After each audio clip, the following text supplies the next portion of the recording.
Welcome back to the Second Section podcast. I am your host this evening, Andy Dorsch, and we're doing another live stream this evening, and I'm joined by my wonderful co-host, Mike.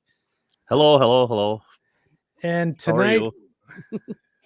well, I'm doing good. Thanks for asking. It's first good. time someone asked me how I was doing. Thanks, Mike. You're welcome. And then tonight on the Second Section podcast, we have a real special treat. We have Thomas Klimoski online with us this evening, and I mean as a guest, and he's here tonight, and our main discussion this evening is gonna be around the prototype elements and designing the model railroad, and we're going to talk about and use Thomas's model railroad as a wonderful case study. So tonight, live in the chat, we have 27 people joining us this evening. Welcome everyone that's in the chat. If you're out there, give us a heads up and a hello. And then as we get going with our discussion this evening, don't be shy and ask some questions and fire away. So without any further dilly-dallying, let's go ahead and introduce our guest, Tom. Good evening. How's everybody doing tonight? Great intro. Awesome intro. Yeah, love the intro. The intro is the best part. It is.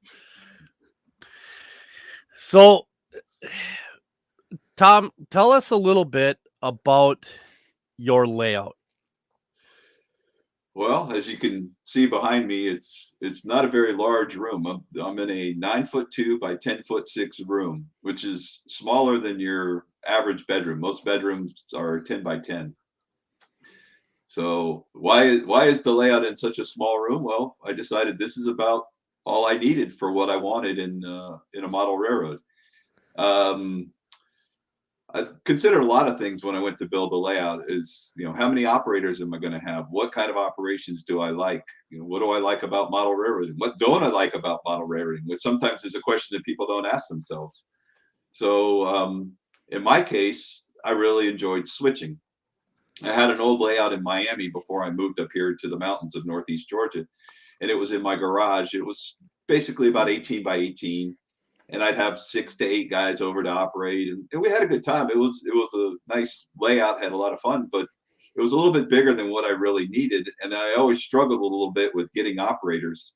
So I knew when I moved up here to the mountains, I'm 2 hours from Atlanta, 2 hours from Asheville, 2 hours, as I say, from pretty much anywhere. So if I was going to have people come over, it was going to be a bit of a drive. And I couldn't imagine trying to get 6 or 8 people to come over for an operating session. So I said, I want to have something that I could operate by myself or operate with a couple of people that would keep me interested in doing switching operations. So the wife said I could make the layout room as big as I wanted, but I have to have a craft room. We have to have a guest room. We have to have a bathroom. We have to have a rec room. We have to have this. So the room size kept getting smaller and smaller. So she has recently promised me that I can have the craft room, which is adjacent to the model train room, when she finishes all of her projects. Yeah. Not going to happen in my lifetime. Yeah. So Tom, you have you got quite the presence on the internet and social media about your model railroad. Do you just want to take us through that real quick once? Sure. Well, I kind of started back in Miami. My youngest son is into video production, movies, and that kind of stuff, and that's what he went to school for. And while he was in school, he was in a magnet school in Miami, and he was pretty much doing videos and that kind of stuff. Sure. So I was like, hey, let's, can I use you to video some of my layout? And he's like, yeah, okay, Dad, whatever. He wasn't really into model trains, but he's like, well, if we do some neat things, and we made a dolly on a track so that we could like run the camera alongside the layout as we were going through. So if you look at one of my old videos of the CSX Hawks Ridge, you'll notice some shots in there that are a little, we'll say creative. And then we had a dolly, we were pushing it across. There's some night shots and some real neat, effects. Some of the stuff he did, I wasn't real crazy about, but he edited the videos and stuff. And I kind of got into the videoing and started watching that. And So I was like, well, I'll just go ahead and put some videos up on YouTube and just, kind of see what happens. Well, people actually started watching them, and I was like, wow, that's pretty cool. So I started showing, what I was doing, what I was working on, and it just kept growing and growing. And all of a sudden, the number of subscribers went up, and I was like, wow, this is pretty neat. So I wasn't doing it for any purpose. You see those, the first or the very bottom two, those are the ones of my old layout. And then, once I started having my layout here, I started, just posted videos so that other people could see what I was working on. And it just kind of took off. And then my oldest son came up one time, and he was having a difficult time at his job and just needed a break, basically. So he came up here, we did some hiking and stuff. I said, well, there's this company where you can design free websites. It's Wix. Oh, If yeah. you've seen the commercial Wix, Wix.com, that kind of stuff, similar to GoDaddy and some of the other ones, but Wix, of course, is much better. And you'll find out why in just a minute. So he came up, and after we go out hiking during the daytime, at night we'd sit down. I said, hey, can you help me design a website?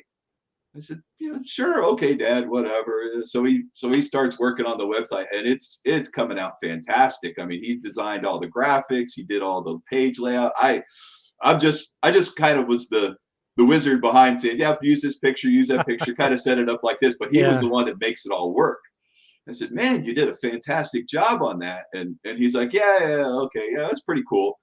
So a couple of weeks later, he sends me an email, says, can you look at my resume?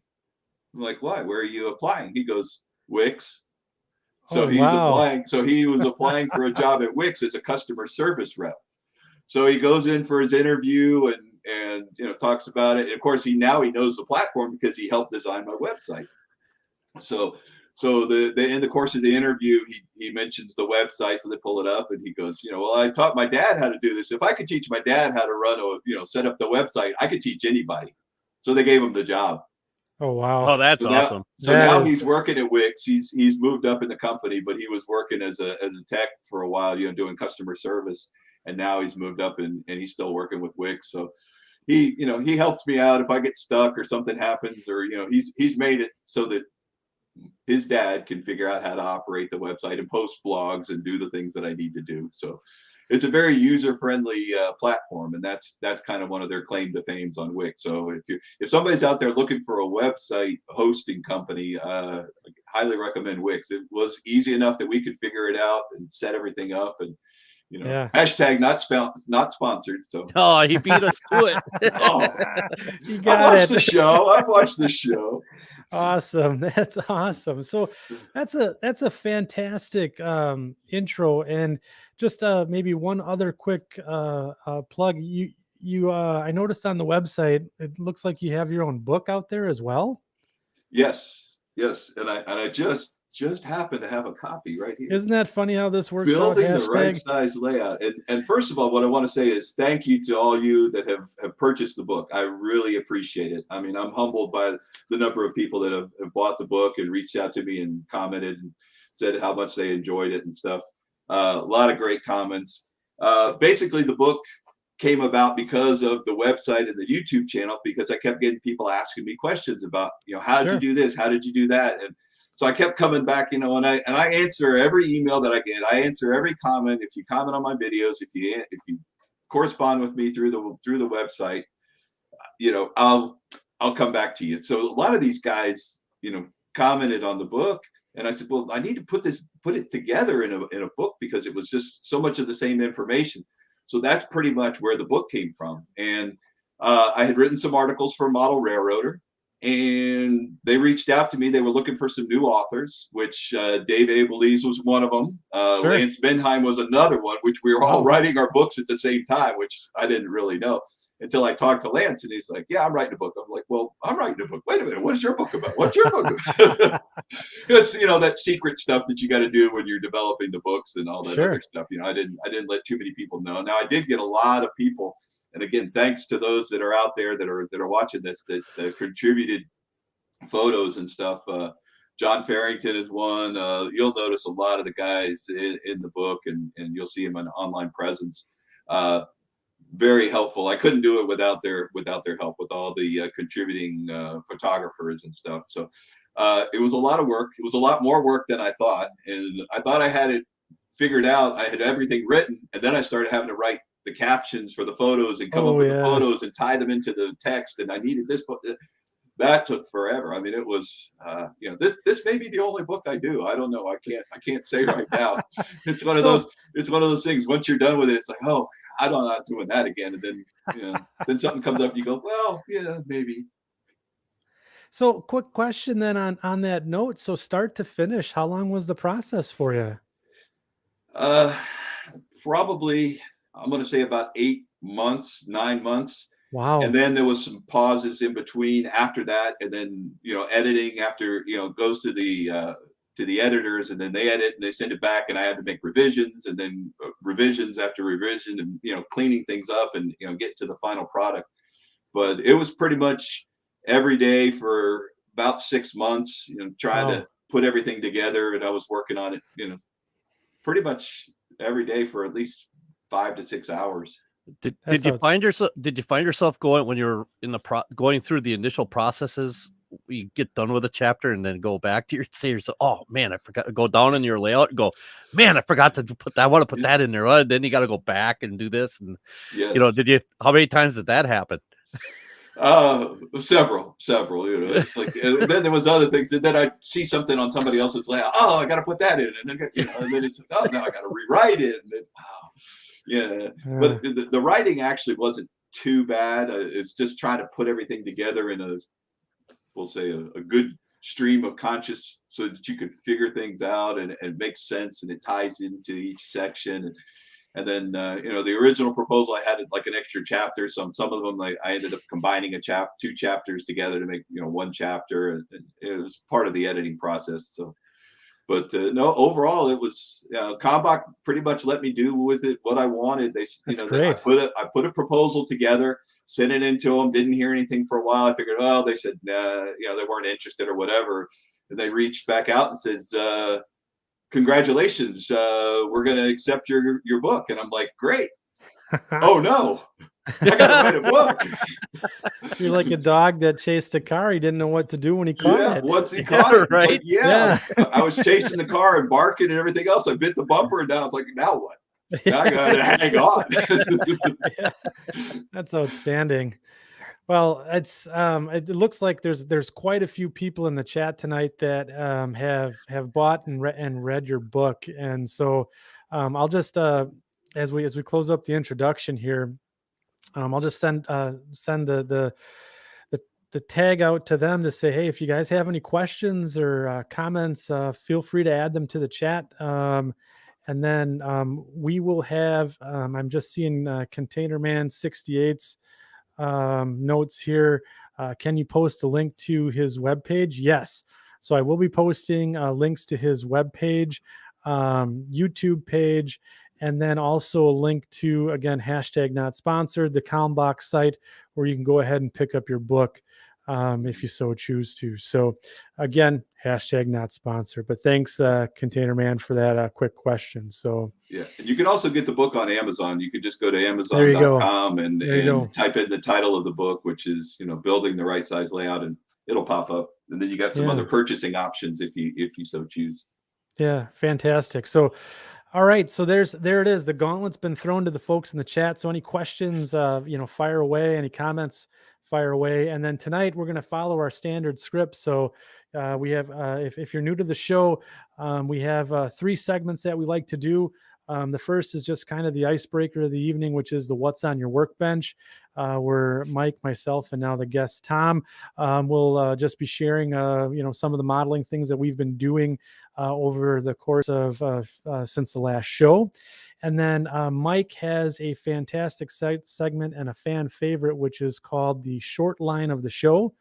And I'll have him explain that. And then later on in the hour here, what we'll do is we'll go ahead and get to the main topic and where Tom is going to help guide us through how he went ahead and made his layout by using prototype elements and essentially recreating realistic scenes on his layout. So really excited to walk through that. So I guess, Tom, Tom, since you're still on the big screen here, have you been working on anything modeling related as of late, aside from the book, let's say, or have what do you got going on? Well, the last project was a very small project, which was I went to the Cocoa Beach RPM, and Iowa Scaled Engineering was there, and they had their new sound bites, which is what they call them. A lot of you guys are familiar with the one that's the cicada one. Well, they have another section where it's the crossing bells, and the crossing bells sound really great. I mean, they've got 5 or 6 different bell sounds. I never knew there was so many different sounds of crossing bells. So there was the standard one, which was pretty cool. So I said, well, let me buy that. So I bought that, and I have, if you've seen my layout, I've got a couple of grade crossings. One is over here, and the other one's on the other side. And the one with the lights and the gates come down. So I switched out the sound module that I originally had with that over to the new sound bites one. And it was pretty easy to hook up, just a couple of wires, and I got with one of the guys from Nathan from Iowa Scaled, and he told me which wires to connect to what on my Rail Logic board for the grade crossing. So I finished that. Prior to that, I did a project for a friend of mine. His wife contacted me right after Thanksgiving and said, I want to buy him a Georgia Northeastern locomotive. Where can I find one? You can't. She says, I want it in O scale. I went, you sure you don't mean HO? No, she goes, no, O scale. Oh my I want goodness. to surprise him for Christmas, and I want to do this. I want to get him this locomotive for Christmas. I'm like, that's fantastic. That is awesome. Yeah, she's a fantastic lady. I mean, and he's a real good friend of mine. So I was like, okay, well, let me see what I can do. So I said, okay, tell you what. If you buy the locomotive, I'll do everything else. I'll strip it, custom paint it, do everything for you, no cost. Just let me buy the locomotive. And so I went online, found that she wanted a specific locomotive that the Georgia Northeastern has, and he works for the Georgia Northeastern. So I picked the locomotive that he liked, and I bought the locomotive, stripped it, painted it, and did it up. It's a 3-rail. What is it? O scale. It's not a Lionel. It's I'm drawing a blank on the name right now. Not like a Williams Atlas. Williams. Yeah, it's a Williams Gotcha. O scale locomotive. So I stripped it, painted it, and did it all up for the Georgia Northeastern, and it came out great. She came a couple of days before Christmas while he was at work, picked up the locomotive, took it home. He opened it up for Christmas, and he said it was priceless. His wife said his eyes just bugged out of his head, his jaw dropped. He's like, he knew that you can't just go buy. He goes, how did you get this? Who did this? She goes, Tom.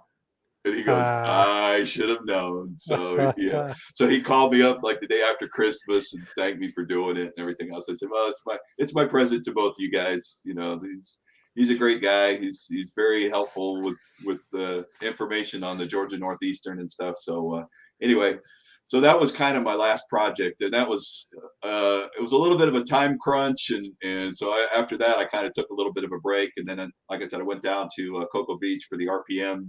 Nice. So I really haven't had a whole lot of stuff on my workbench. I've got some other projects coming up, but it may not be for my layout. It may be for another guy's layout. Okay. Looks like Otter Creek and Rio Grande has a quick question there. So is your layout completed, or are there still sections under construction? It's basically completed. I've got a few more areas that I want to come back and do a little more detailing and weathering. I'd like to weather the track a little bit more, use some rust powders and stuff, but pretty much the layout's done with the exception of lighting. I need to add lights. That's my next project coming up, is adding lights inside the structures, outside the structures, street lights and all that other stuff. I got one of those lighting controllers where you can fade the lights in and out. You can do like a TV effect. You can do all kinds of stuff. Oh, very cool. Model Train Man is the one. Again, hashtag not sponsored. I bought it on my own. So I've got to put the lights in, but I've got a house over here that I want to put the flickering TV in, and I want to get a little sound module so you hear like a baseball game or something just generic, very low. And then the lights will come on and go off in like the house across the street or stuff. And then just little things like that, little animations. But I definitely want to add some lights to the structures. There's a couple of structures I did interior. I did like a detailed interior, put the roof on them, looked at it and went, I can't see anything I just did because it's not lit up inside. So I've got to put some lights in there and adjust them just so that they're very low. And then you can look in and you can see some figures or desks and stuff like in the office that's over here in the marble yard. But pretty much my layout is, we'll say, done. I guess no layout's really ever done. Yeah, and then right. the other thing I've got is a lot of weathering projects for the rolling stock. Okay. Yeah. So you, even though you've been busy, you still have quite a few projects on the list of to-dos to get yourself to what you would call completed. Yes. Well, that just goes to show that nothing is ever truly completed. There's always something that you can go back and tweak or keep going with or add more to, like you said. I think that's kind of cool. Yeah. So then just the follow-up question there from Otter Creek and Rio Grande. So how long did you get, or how long did it take to get you to the spot that you're at? I started in 2013, and I'll say that the layout was pretty close to this level here in about 5 years, maybe a little bit less. Sure. Oh, wow. So again, that's part of the reason why I chose a smaller layout, is I could actually get to a level of completion that I wanted. I'm more of a detailed finish guy than just the Plywood Pacific. I tried to move along so that it starts to look like a model railroad rather than just plywood and track. So keeping it small, keeping it an achievable layout, that was part of my goal with the size of the layout, because again, that's what I like. Yeah, that's fantastic. So yeah, so that's really good. And to kind of keep things moving along here on yield, what's on your workbench, Mike, have you been up to anything these days? So we'll put you on the center screen here. Well, I've been up to my ears in all sorts of different things. But what I've been basically trying to do now is, as anybody that's followed my Farland Terminal Facebook page, I had to go back and hand lay a bunch of track because I had some switch issues, and I got all of that stuff taken care of. So now I'm actually in the process of going back through and taking a bunch of my plastic flex track off and taking section by section and going through and handling those sections. So eventually the whole layout's actually operational right now. What I have up right now, it's only half built, but the half that I've got, all the track work is up. I've got to finish the rest of the room to build the rest of the layout. But what I have, I can run trains on it and stuff like that. Now I'm just kind of like Tom was just saying, I'm going back through and, well, I want to do this way now. But yet, so now I might take 3 feet and do it over the evening or do that. But along those same lines, I've been starting to add freight cars to my roster, and I forgot to take a picture. I just did 4 of them. I did 2 cars like this. They're not Ralston Perino. One's a Chicago Northwestern and one's a Grand Trunk Western car. But I added the Sargent couplers to them. This is a 53-foot Evans double door box car. And for those of you that are new to the show, I model in S scale. So I do not model in HO. So I do things a little bit differently. So while one of the things that I do in order to get these cars ready to go is I take the Cadies off and I'm using Sargent couplers. Because as Tom probably will explain later, when we have these smaller layouts, and Andy, you and I have talked about this with your layout also at times, using the Sargent couplers can give you a little enhanced type of operations with the layout instead of just grab and go. There's a little bit more to them than that, and it offers a little bit more realism to how you couple and uncouple the cars. So I have my handy dandy little Sargent coupler box right here, and I'm going to attempt to open this without dumping it all over. But it is quite. It has got quite the Careful. Careful. I got the ball bearings are going everywhere. They go everywhere. Are not. They're all in plastic case. But there's actually two different styles of couplers here. The ones which would be on the screen, I believe on the right, those are the older cast style. And then the ones on the left are the newer cast style, which are basically come cleaned up. The ones on the right have a lot of flash on them.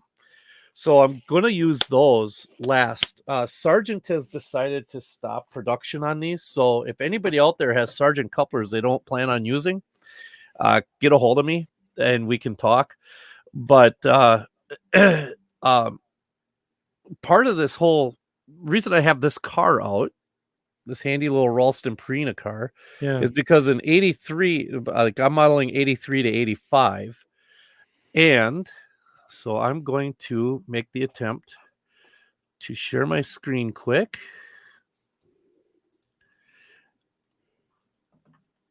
Here's a photo. I believe this photo is from 1984 or 85. So as you can see, it's got quite a lot of scratches to it and some pretty interesting weathering. The way the decals or the way the lettering and the wording and everything is all set up on this car is exactly identical to the car that I have. Just doesn't have the same number. So what I'll do is I'll take these cars. Here's one that looks a little bit newer. And I'll take these cars and I'll make them I'll kind of combine everything, all these photos into one sort of, whoop, that's not what you want to see.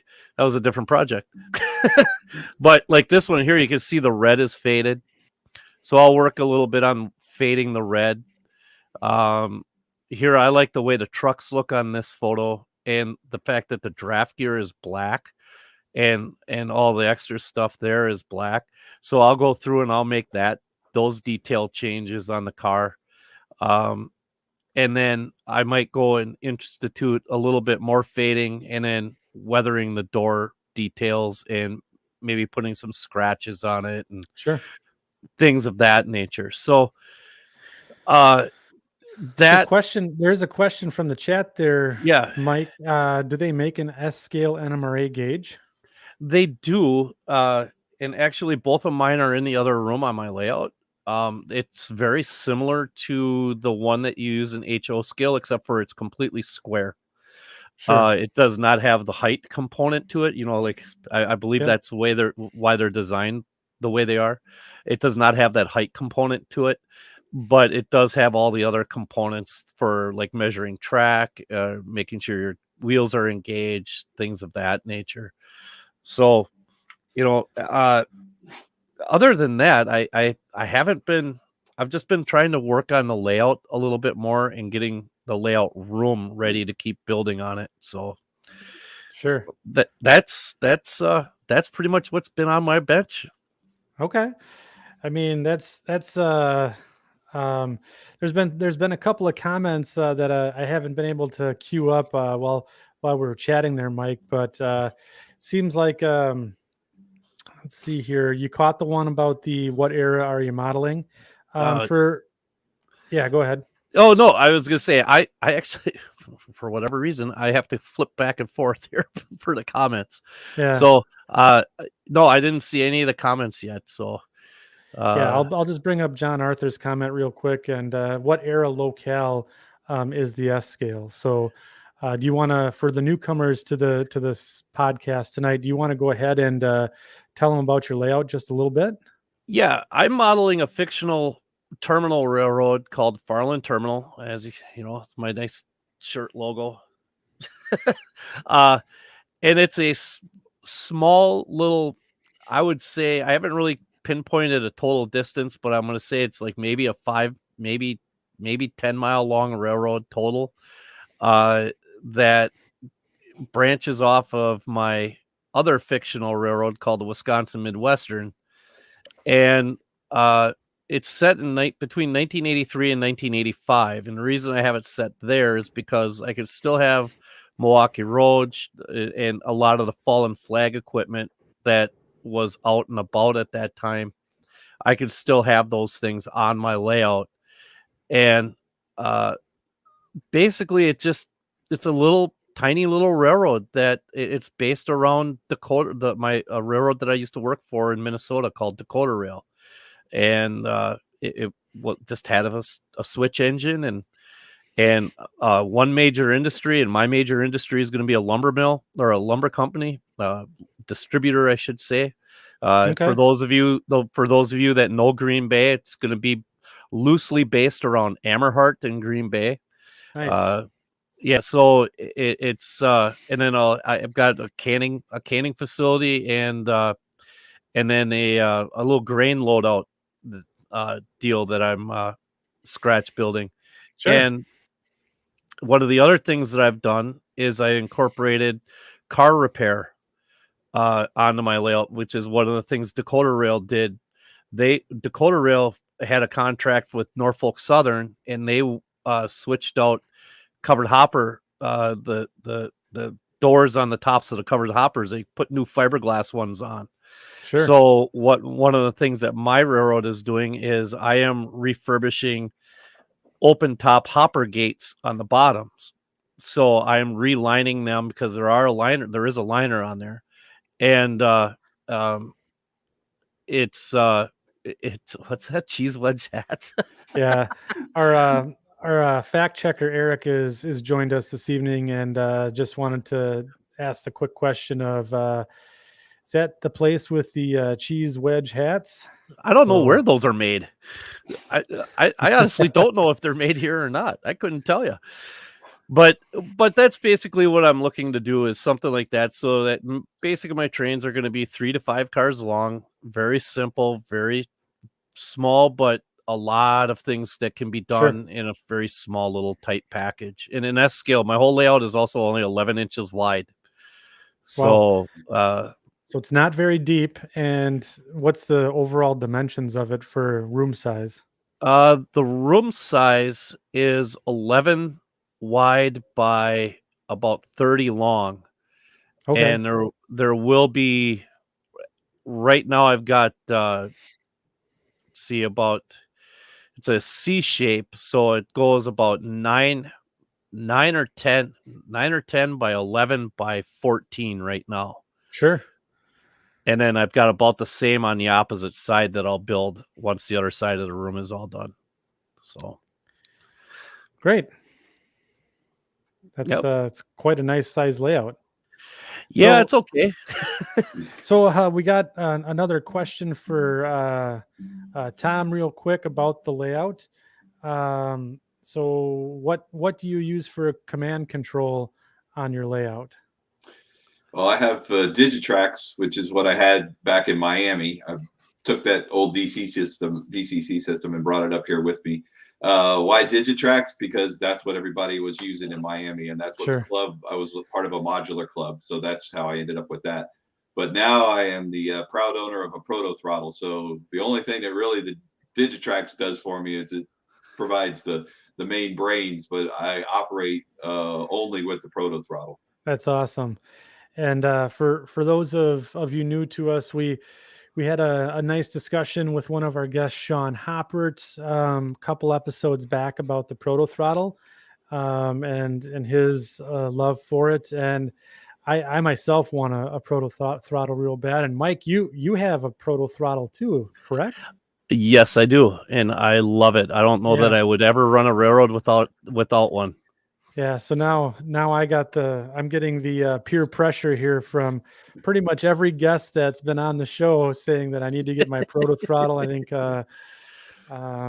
Kassar that we had on the show just recently got his, and So I think again, hashtag not sponsored, but I'll probably be picking up my proto throttle sooner than later. So You're kind of odd man out here. I am not. So yeah, and I went with the ESU command station on my layout, and it's all touch screen and nice. And It's another good choice, though. That's a good choice. And then you guys are going back to the old the tactile with the proto throttle with the knobs and the levers, and it's just. I'm on the wrong side of the spectrum from you guys. I will give you one endorsement is I was filming one of my videos and I was trying to run the camera, trying to do all this other stuff, and I just couldn't do it. I was trying to move the camera and keep all this. So I recruited my wife and I said, here's what you need to do. You notch up to here, do this, do that. And she's like, I don't know. I said, you figure it out. She was running the thing like a pro. I mean, she was like stopping right on the right spot. I was like, you're my new engineer. I'll be the conductor. You're going to be the engineer. That gives a whole new meaning to date night, doesn't it? Yeah. Right. There you go. And then my son came up. My oldest son came up, and he likes to lay out a little bit. So he's always kind of, what's dad up to? So I gave him the proto throttle. Again, a couple of minutes, he was fine. He's like, this is a lot of fun. I mean, he was sold the first few minutes that he got to operate with it. He goes, I can see why you like this. Yeah, that's fantastic. There's two directions on that thing, and I screw it up every single time. And I do this I do that for a living. You would think I'd have it down, like just right out of the gate. Nope. I actually turned my engines around so that way the throttle was actually, the reverser was facing the proper way. So I would, because I was messing that up bad. The other forward. The other forward, yeah. The military forward. Right. Okay, so I'll when John says he needs one as well. Everybody needs John one. Farrington's actually got a few photos in my book of his layout, his RSX rail serve. So that's one reason. If you haven't bought the book, look at the photos of John's layout in there. It's well worth it. So fantastic. What do you got going on, Andy? So I was just I'll go ahead and share my screen real quick once. So I got a couple projects in the hopper. So this is a big thing for me. And just so I went and did something silly and built my own turnout this week because I was dead set against building my own turnouts. I prefer to just take them out of the box and slap them on the layout. But I went ahead and my buddy Ben gave me some nice tips on how to go about and do a from scratch hand laid turnout here, curved turnout. So this is a number 7. You did a great job there, bud. Yeah, and so I was terrified of doing this. And I just used some PC board ties, and I did use a couple of the Fast Tracks tools. I will say that. But at the end of the day here, this was outside of my comfort zone, and I managed to create something that works. The frog works nicely here, or the points, excuse me, not the frog. So, you can see that wiggling back and forth, and it was a little nerve-wracking, but I used my NMRA gauge and took my time, and it came out pretty good. So how long did it actually start to finish? How long did that take you?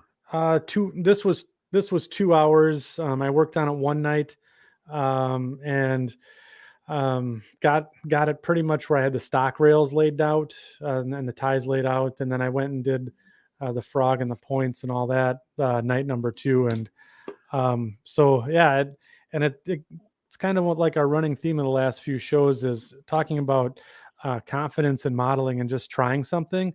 And I was pretty surprised how this turned out. I mean, the frog here it's nice and smooth. It's, there's no ridge or anything like that. So, I mean, what did you use to bend the rail with? Because I mean, I know that you didn't just put that straight, right? No, I didn't. So basically what I did was I put the rail between my fingers like this and just shaped it by bending it down and away from where I wanted to go. So I just held it in my hands. You didn't need the fancy rail bender or anything like that.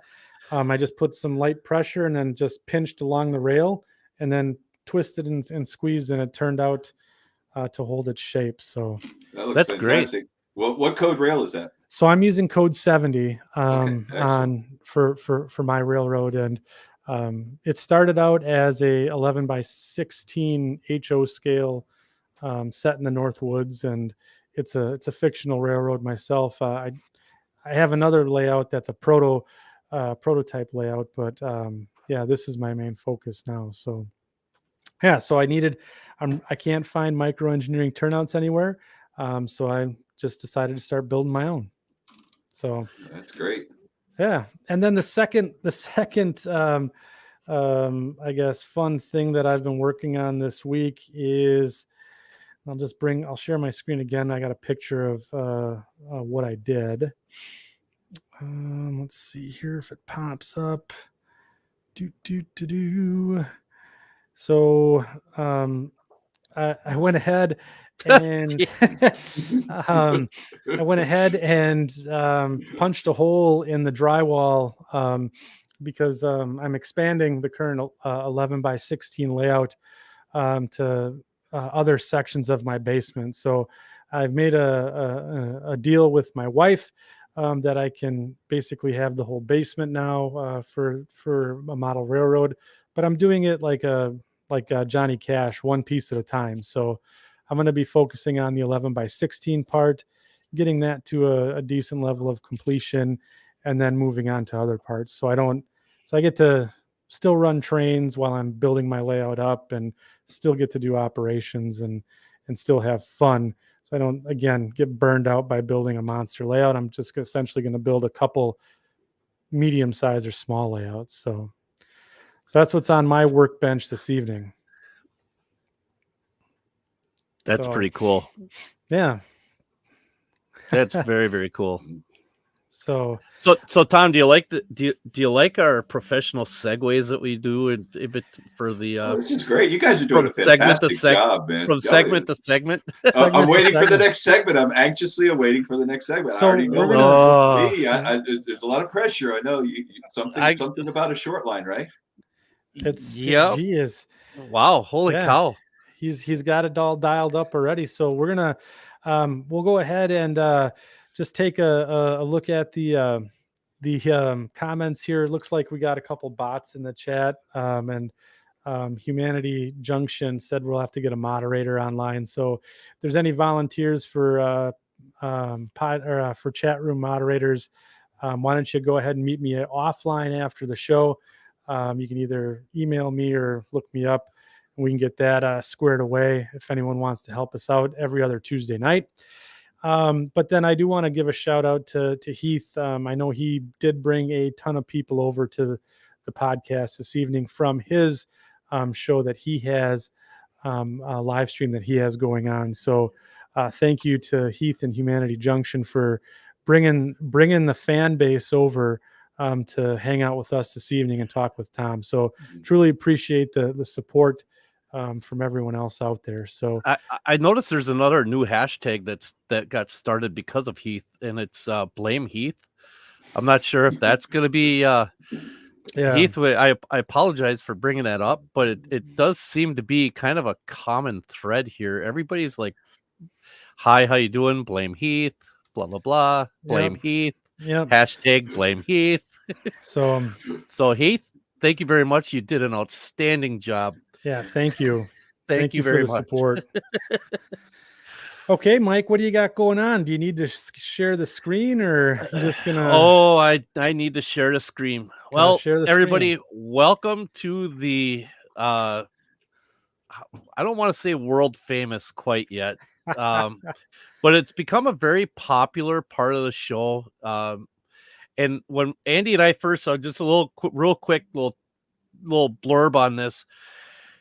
When Andy and I were starting to put together the kind of concept for this podcast, one of the things I kind of called him out one day, and I was like, "Hey, what about doing like a short line of the show, like where we kind of highlight a different railroad and a prototype railroad from somewhere in the country," and we kind of talked about it for a little bit, and it really it got some legs, and it didn't take very long for it to really like become a really popular idea between the two of us.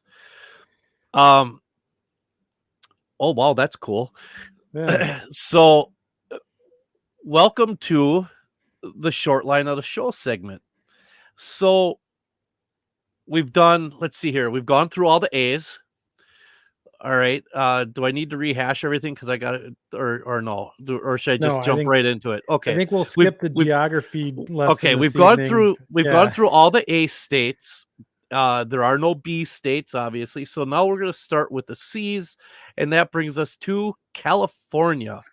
Now, all right, this is California, chock full of them, tons of them, all over the place. However, we're doing something new with the Shortline of the Show that I never really, and I want to kind of apologize. You know who you are out there that have done this. I've had suggestions for short lines in the past and just kind of said, oh, that's kind of cool. Thank you. Blah, blah, blah, blah. And then this one popped up and I thought, this is kind of slick. And I'm like, talked to Andy about it. And we were kind of like, you know what, maybe this should start becoming a thing where you viewers and all you out in podcast land, if you have a short line that you would like to see, featured on the next podcast for the next state, which we'll cover here at the end, send us a message, send me a message, whatever. And if it kind of follows along, we'll kind of take a look at things and it may become the one that we decide to choose. And this was the case on this one. We had a gentleman by the name of Colin King sent a message saying, hey, you guys should check out this railroad called the Quincy Railroad. And I didn't really think a whole lot of it at first. And then all of a sudden I went and looked at it and I'm like, oh my God, does this thing have starting layout construction, starting layout railroad written all over it? Okay, I'm going to sharing my screen. The Quincy Railroad, this is our Wikipedia page. It's a 3.27 mile terminal railroad in Quincy, California. And I believe Quincy, California is kind of north central area of California. They connect with the Union Pacific. They are owned by the Sierra Pacific Lumber Company. Cool. So they're not a conglomerate. They're not a big conglomerate. They're not part of a big old thing. They're actually an industrial railroad. Wow. So, yeah, that's kind of what I thought. They basically have some switch engines. There was a time when they had, I believe that's a 262 tank engine that they would do some excursions with and things. But that was, they have an abandoned portion of the railroad that they used to operate, the 23-mile one that I believe that's where they did the steam stuff on. Okay. So this railroad right now, it is, I'm just going to pull the map up.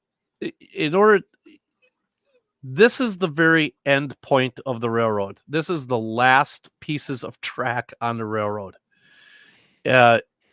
Inside this shed, this blue shed here, is where they park their engines, either there or outside on this fence area from all the pictures that I've seen. The rest of it is just this single track. Hey, Tom, does this not have Lance Minheim written all over it? Absolutely. Yeah. I mean, look, okay. These two bridges are so cool. When I show you some of the pictures, I believe you could see a couple of them. It's just over this little dry wash type deal. And it's just neat. The whole railroad has a total of 10 turnouts on it. The entire thing, one end to the other, in 3 miles. Wow. Yes. So what we're going to do right now, and I haven't ever really done this before, but because it's so short, we're going to kind of cover this. So here it is. you could actually build this as a low relief flat of some sort, and build this as a really nice shelf layout. So you have basically your loading track here, and whatever they're doing with this track here that goes into this building. You come out, one turnout right there, Yep. and there's one of the 3 grade crossings that it has. At one time, it almost looks like this track where this hopper is came across here, but I'm not, and probably connected up right there. Just by the way that these ties look, they look almost like there was a switch there at one time. Sure. So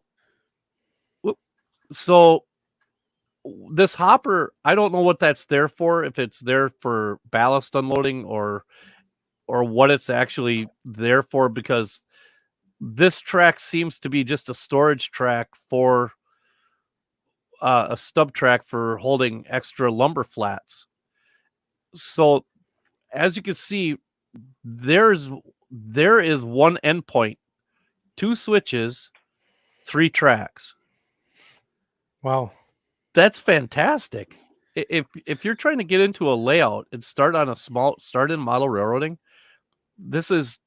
I don't know that you could have come up with a better design for a railroad. Can you zoom in a little bit there, Mike? Where would you like me to zoom in? Just scroll right in. Let's take a look where that endpoint is up at the upper right there, where you were just tracking to, maybe the northeast. Wrong way, Jones. Oh, wrong way. Your military. Wrong way, Your Jones. military. My right. military, Yeah. right? There you go. Okay. So, and then we did have a question from the chat. Otter Creek and Rio Grande. So they primarily handle lumber, correct? Yes, that is all they do, is they handle lumber.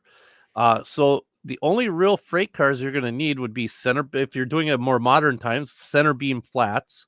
Yep. And switch engines. And by the looks of the colors of the flats on the top, you could almost get any kind of flat car that you wanted. Like I said, there is this hopper here, and what that's there, I do not know what it's for. Now, I couldn't find a lot of information on the abandoned part. Okay. So I'm just focusing on this little 3.27 mile section. Right. So they basically just handle center beam flat cars into that Sierra Pacific plant and then out to the connection with the Union Pacific. Yeah. So Otter Creek came back and said, who do they interchange with? And that's the UP. Yes. Yep. And there's Derek giving us the nod there too. This is great. So this is even like a perfect shelf layout. Not even a 4x8. You could do it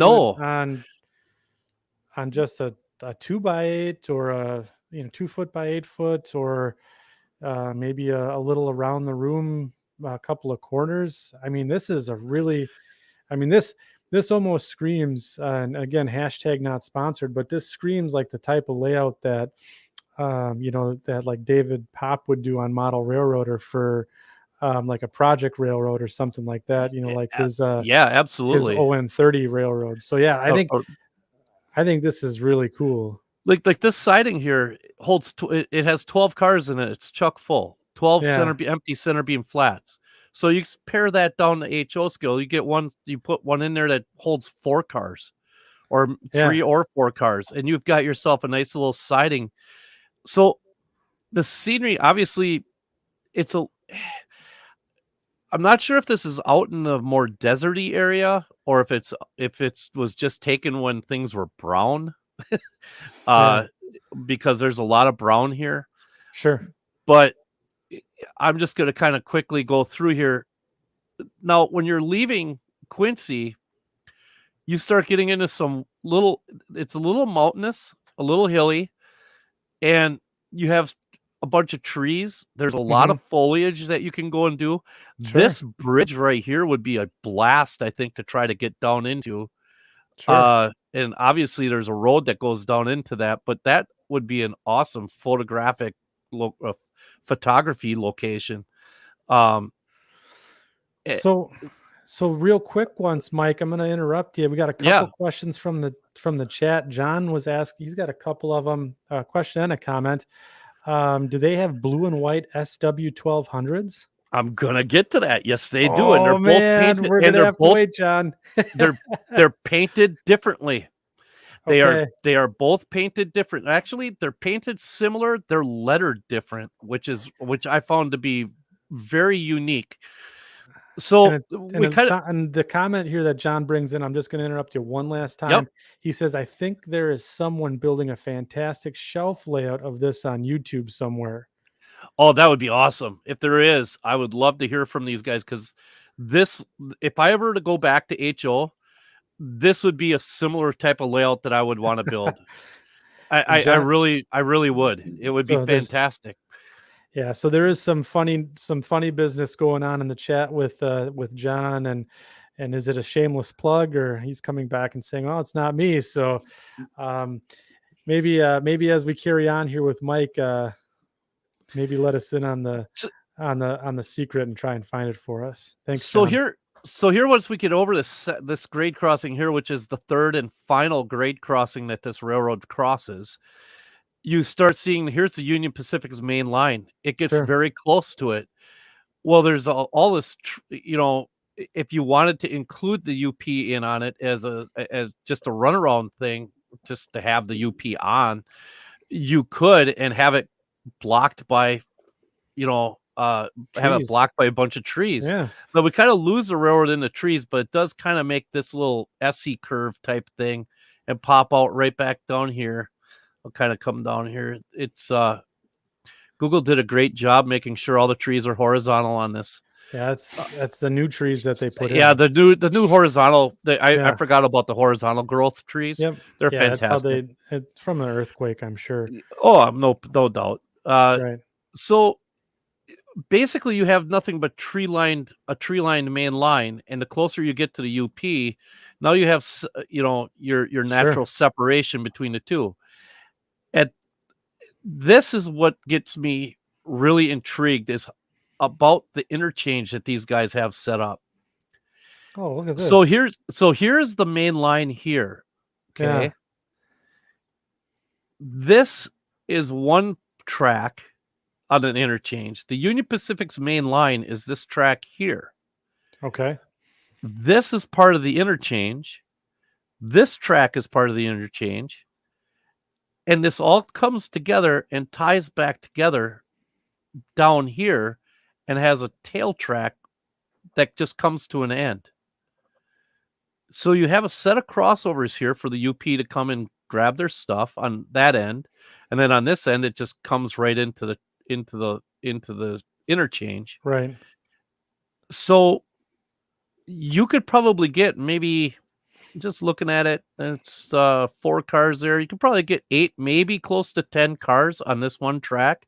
Wow. So maybe 20 cars total on the two. Sure. I'm not sure how many they haul at one time, but I can't imagine it would be much more than what this interchange can handle. Because once you get to this point, you're going to have to stop, and it only looks like you'd be able to hold 2, possibly 3 flats. I'm going to say 2 flats and a switch engine past the switch. So once you get here, you're going to have to set 2 over, set 2 over, set 2 over. And then you're going to have to come down here to run around stuff. It looks, I believe the way it looks is that I would make the assumption that they shove back for some reason. It's only 3 miles. I don't know. So we got a comment and a hit here from, looks like Roy Etham, and he says the Southwest Shortline Productions, that's the channel name on YouTube, has an HO scale Quincy Railroad layout. That's outstanding.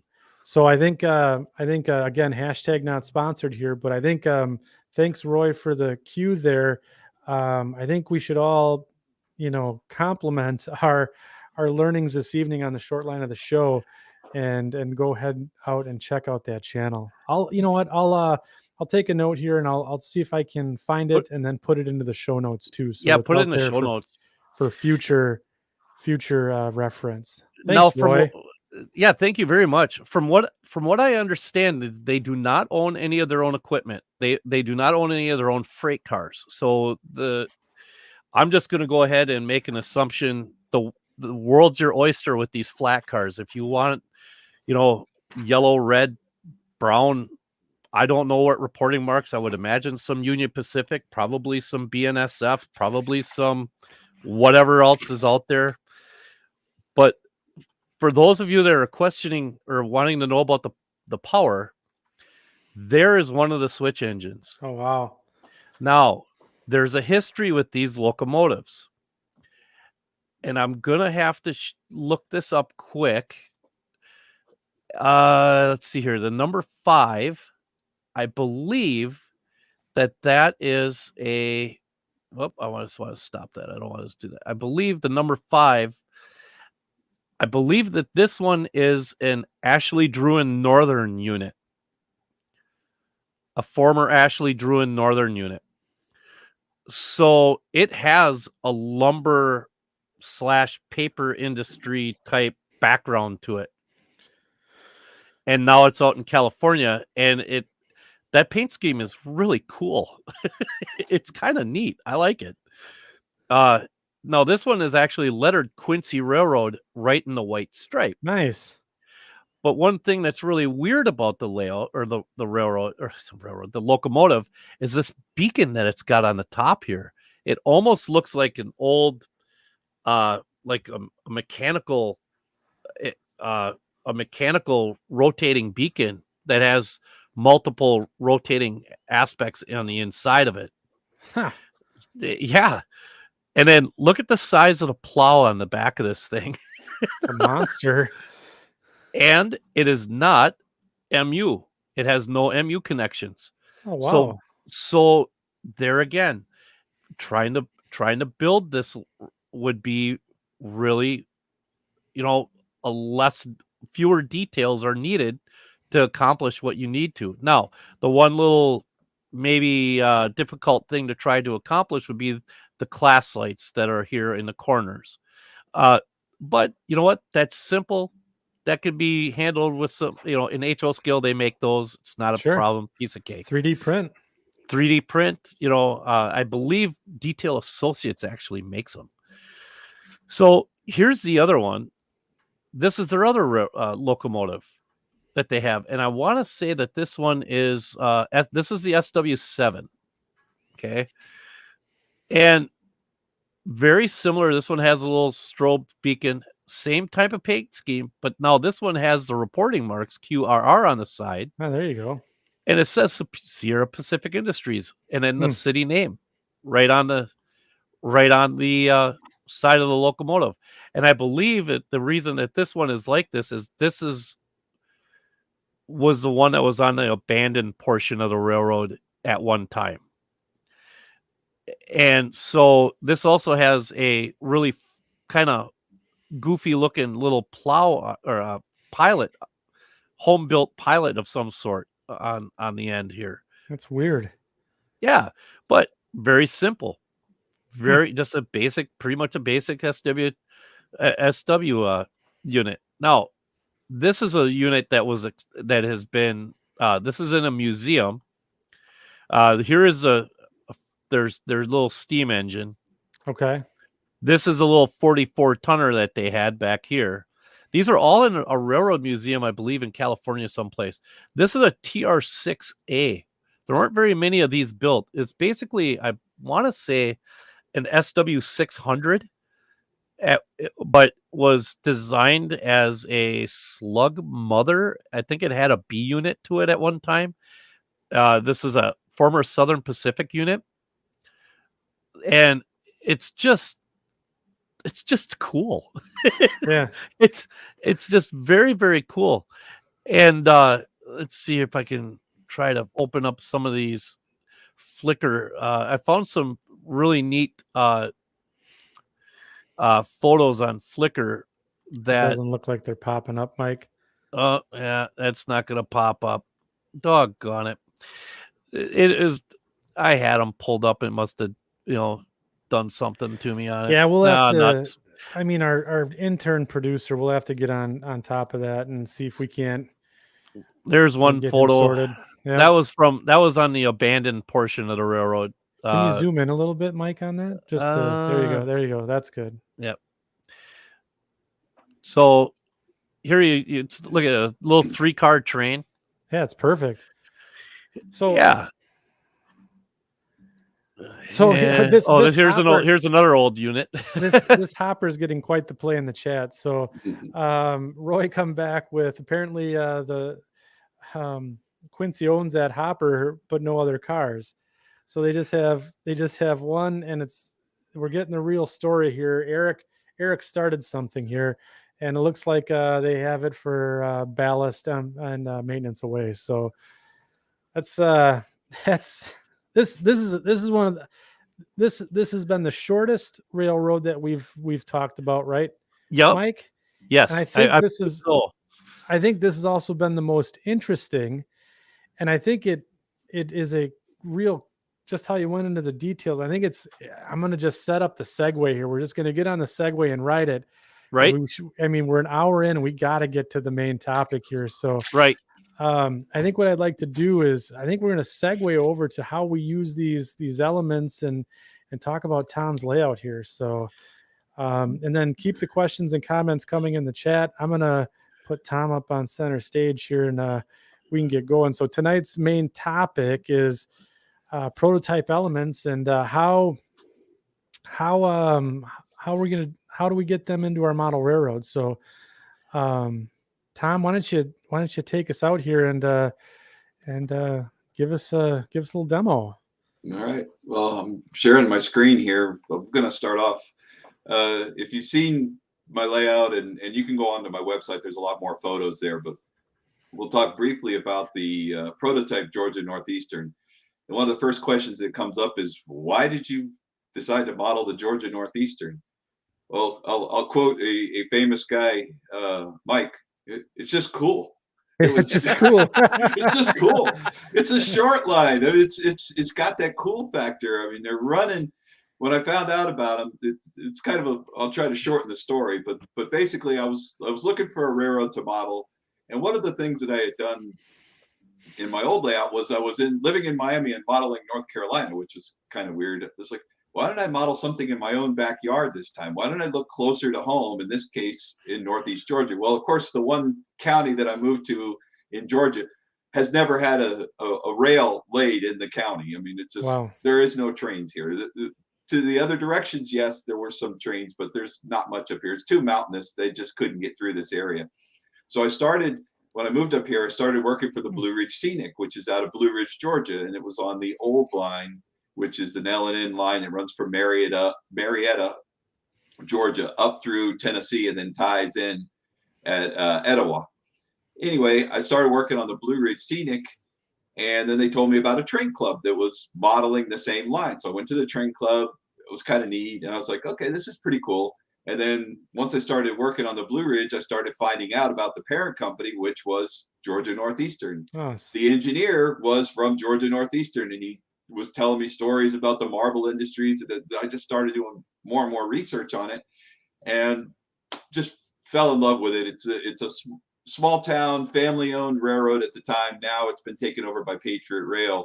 But this is their big corporate office that they had in Marietta. This is actually the upgrade from what they were working in, which was an old passenger car, which ended up being taken up to the Blue Ridge Scenic and became what they call the handicapped assist car. They started looking for industries around Marietta. There's a couple of Georgia metal coating facilities. This is just one of them with the tracks running inside. That's got a cool factor. Here's one of the cement facilities. So you kind of see where I'm getting the inspiration. This is what I call the for lease building. It runs along I-75. It's very difficult to get pictures of this. This was courtesy of my wife, who was shooting the picture out the passenger window as we're driving by. I'm like, quick, take a picture, take a picture. There's no way you're stopping on the expressway to get this shot. So So this is a building. It was called the American Western. Talked to a couple of the guys that work there. They used to receive boxcars. It has been since no longer rail served for many, many years. So I just incorporated that onto the layout. This is the marble industry in Marble Hill. This photo right here is actually part of my photo backdrop. I took this, cool. edited up, and this nice. this is part. If you look, it's kind of high, kind of hidden a little bit. There's a couple of silos in front of it, but this is the actual photo that you see on my layout for the marble industry, and it makes it pretty easy to model because the industry is in front of the mountain, and the mine where they mine the marble is back here in the mountain that you see behind the buildings. Wow. So that's what I do it on mine. This is one of their premier locomotives. This is 9706. This is actually the model locomotive that I modeled for my friend because that's who was his favorite locomotive.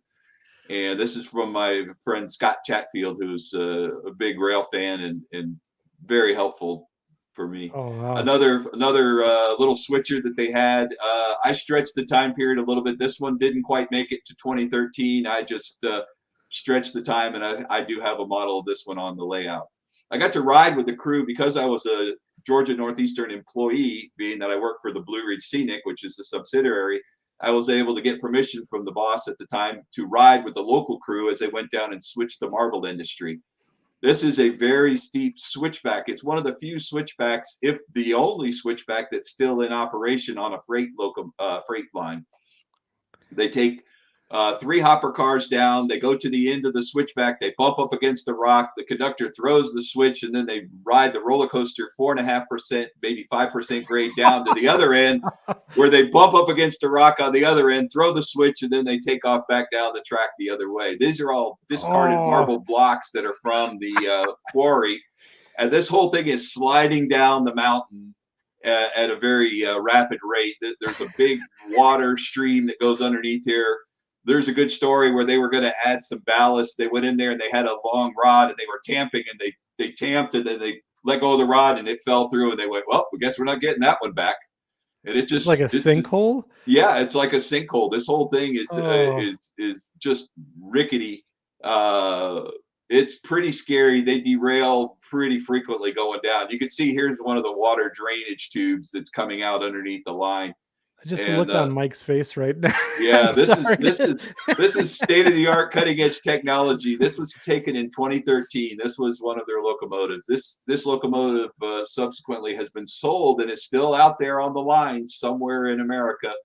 Wow. Painted over, but it's still out there earning a living. Here's some of the marble that comes out of Georgia Marble, which has now been changed. The name has changed several times.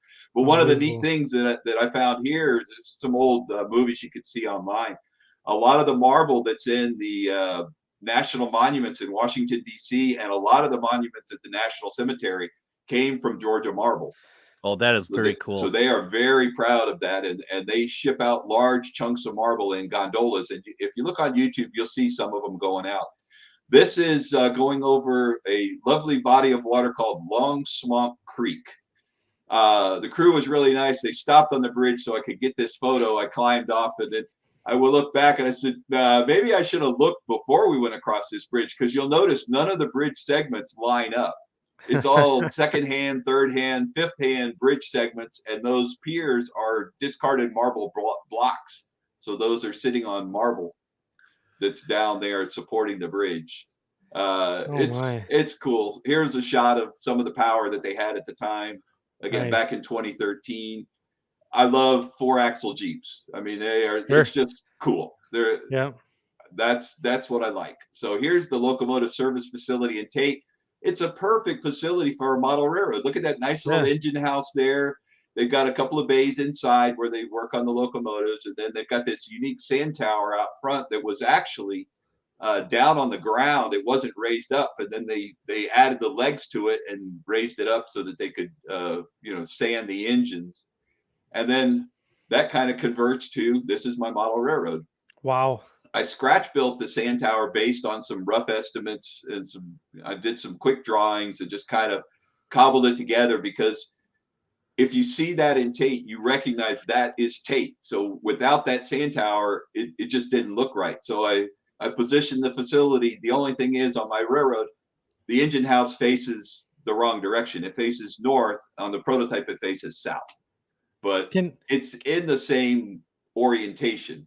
Can you flip back just a second to the prototype picture, and then bring it back to your railroad? I mean, that sand tower just is the thing that for me that basically puts you right in the scene. I think that's awesome. Like you said, that absolutely places you where you need to be. Yeah. Right. And then over here on this side, now for the photo, this on my layout, this is actually the fascia right here. For the photo, I added a tree backdrop with some super trees that I had in a piece of foam to replicate the photo. This photo was in one of Tony Custer's books about modeling the prototype, because he wanted a picture of the prototype and comparing it to the model railroad. So I tried to mock it up as close as I could, but everything's in the right order, because you have the fuel pump, you have the fuel tanks, you have some wheels there. I did this. The building's a little bit smaller. It's not quite as tall, but it captures the look and flavor of the area. It could be a little bit dirtier. If you look back at the prototype photo, you notice there's, it's a little browner and greasy, blacker and stuff. So I got a little bit more weathering to do. This is just, it's a little white in the photo. In real life, it's a little bit darker than what it appears in the photo. The lights kind of washed it out a little bit. Sure. For those of you that aren't familiar with my layout, this is the track plan. Again, the room is 9'2" by 10'6", so 9'2" across. We'll call it the short wall, which is where the Etowah River is, and then the long wall. Now, I do have trackage rights into my wife's craft room. There was a lot of negotiations that took place. I did an Andy, and I put a hole in the wall, and she knows about it. And when the staging cassette is not attached to the wall, this is removable.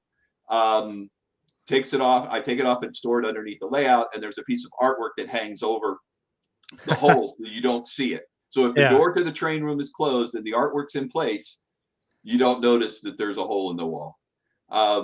So I have a staging cassette. Now, I have changed the staging cassette. That was one of my last projects about a year ago. I added 2 more tracks to the staging cassette. And basically what I did was I rebuilt the staging cassette. The original one was 5'6" by 8 inches wide. The new one is 6 feet long by 12 inches wide. That extra width gives me 4 tracks as opposed to 2. And now the crew has a yard, which it replicates the interchange with the CSX in Elizabeth Yard. And now the crew actually has to sort their cars prior to coming into Marietta and switching the industry. Now I have three switch jobs, and actually a 4th one now. And that's one of the things when I was designing the layout, I followed what the prototype does for their switch jobs. They have the same jobs that they have on the prototype I have here, of course, obviously compressed. Sure. There's a local job that starts out of the yard, they switch the yard, and then they work the industries in Marietta up to Dow Chemical.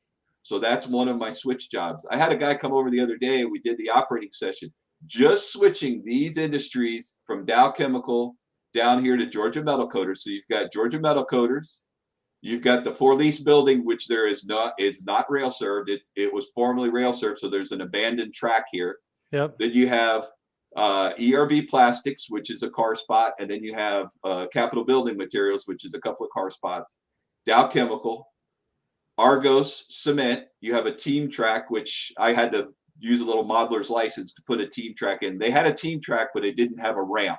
The ramp actually is on Norfolk Southern, just a few miles away. So I just kind of moved it a little bit, although there was a team track.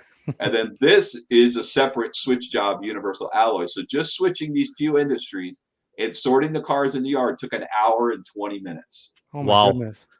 So if that was the only part of my layout, would that be enough operations for some people? And it might be, because that would be a 9-foot wall and a 10-foot wall, and then the staging. So if you add an extra 6 feet, so 16 by 9, and that'll take 1.5 hours almost to switch. Oh my goodness. And that's just taking your time, nothing complicated. There's no complex track arrangements. You can look at the layout and you see, okay, yeah, I've got a couple of cars to spot at Georgia Metal Coaters, a couple cars to spot here. Not every industry is switched during the operating session. So it's a couple of cars may need to be moved. Like in the last operating session, there was a car at ERB Plastics. It had to be moved and then respotted once you worked Capital Building Materials. So that adds a little bit more work. The cars up here at Dow Chemical. This is a spot specific industry. So you have 3 spots. You may need to pull spot number 2 because that's where the acid cars go. Spots 1 and 3 are not acid spots. So you may have to move a car to spot a car. So those are a couple of things that add a little bit of time, but there's nothing crazy about doing this, no complex switching or anything like that. It's just taking your time, going through and operating. So that's one job. The second job is there's a yard up here in Tate, which is exactly what it is in the prototype. They have a yard here at Tate.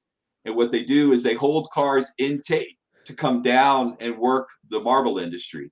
And then when they bring the cars back up that switchback, now I didn't have enough room to model the switchback, which I wish I could have squeezed out a little bit of more space, but there was no way to do it without losing something else. And I wanted to keep the yard and the engine facility at Tate. Yeah.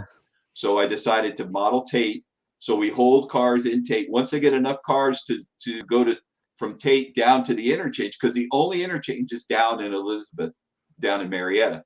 So they'll gather up the cars in Tate, and then they take them down to Elizabeth, drop them off or set them out, and then pick up new cars, inbound empty cars, and take them back up to Tate and sort them in the yard. So that's the second job. That job takes about 30, 45 minutes. And then the third job is you start out here in Tate, you work the yard, you pull the cars that you need for Marble Hill, then you come down here and you work Marble Hill.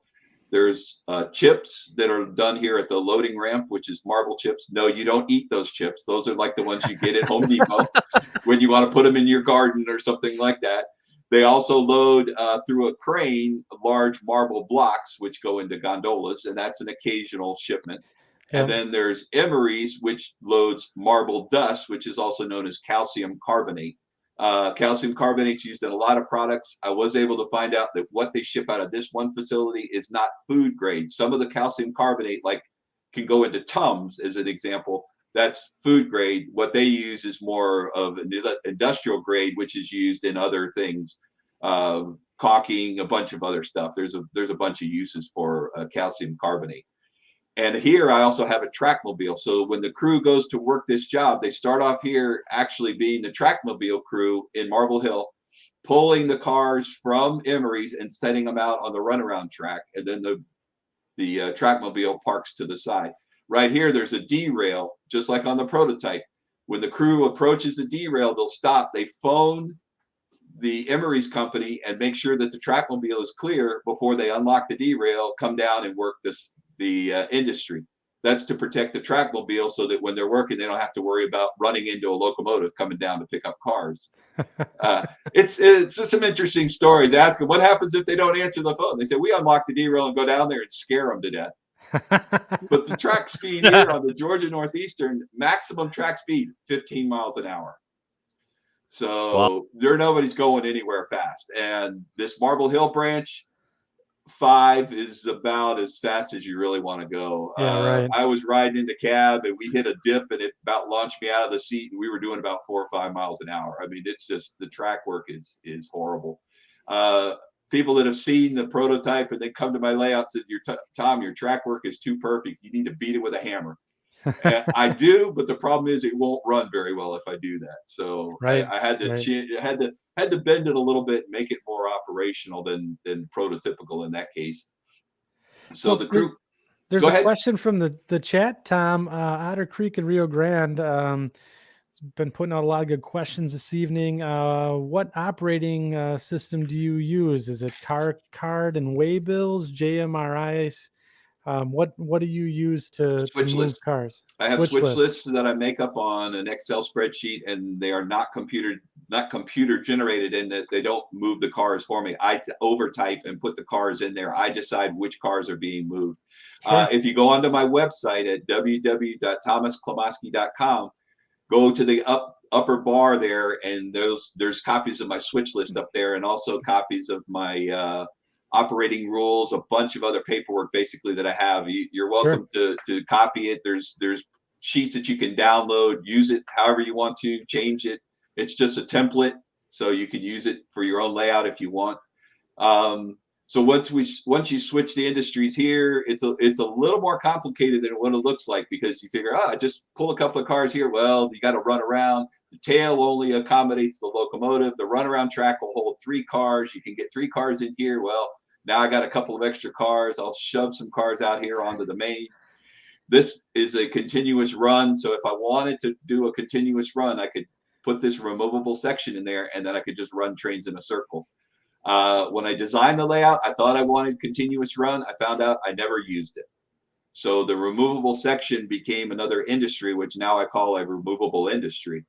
It's kind of magic because I have an industry here where you open up the overhead door and you shove a car through into the industry, and it magically appears about 75 miles away in Marble Hill. which is kind of something that happens on Star Trek, I think. You know, it's one of those things. The car just turns into that pixie dust, and then all of a sudden it reappears in Marble Hill. But so we switched that industry. Again, that's about another 45 minutes to an hour switch job. I mean, it's amazing how long it takes because you got to keep running around, and now you got to put your inbound cars in, and you got to. It's a thinking. I had a couple of guys come up and operate. They said I have to go home and take a nap. I haven't thought this much in years.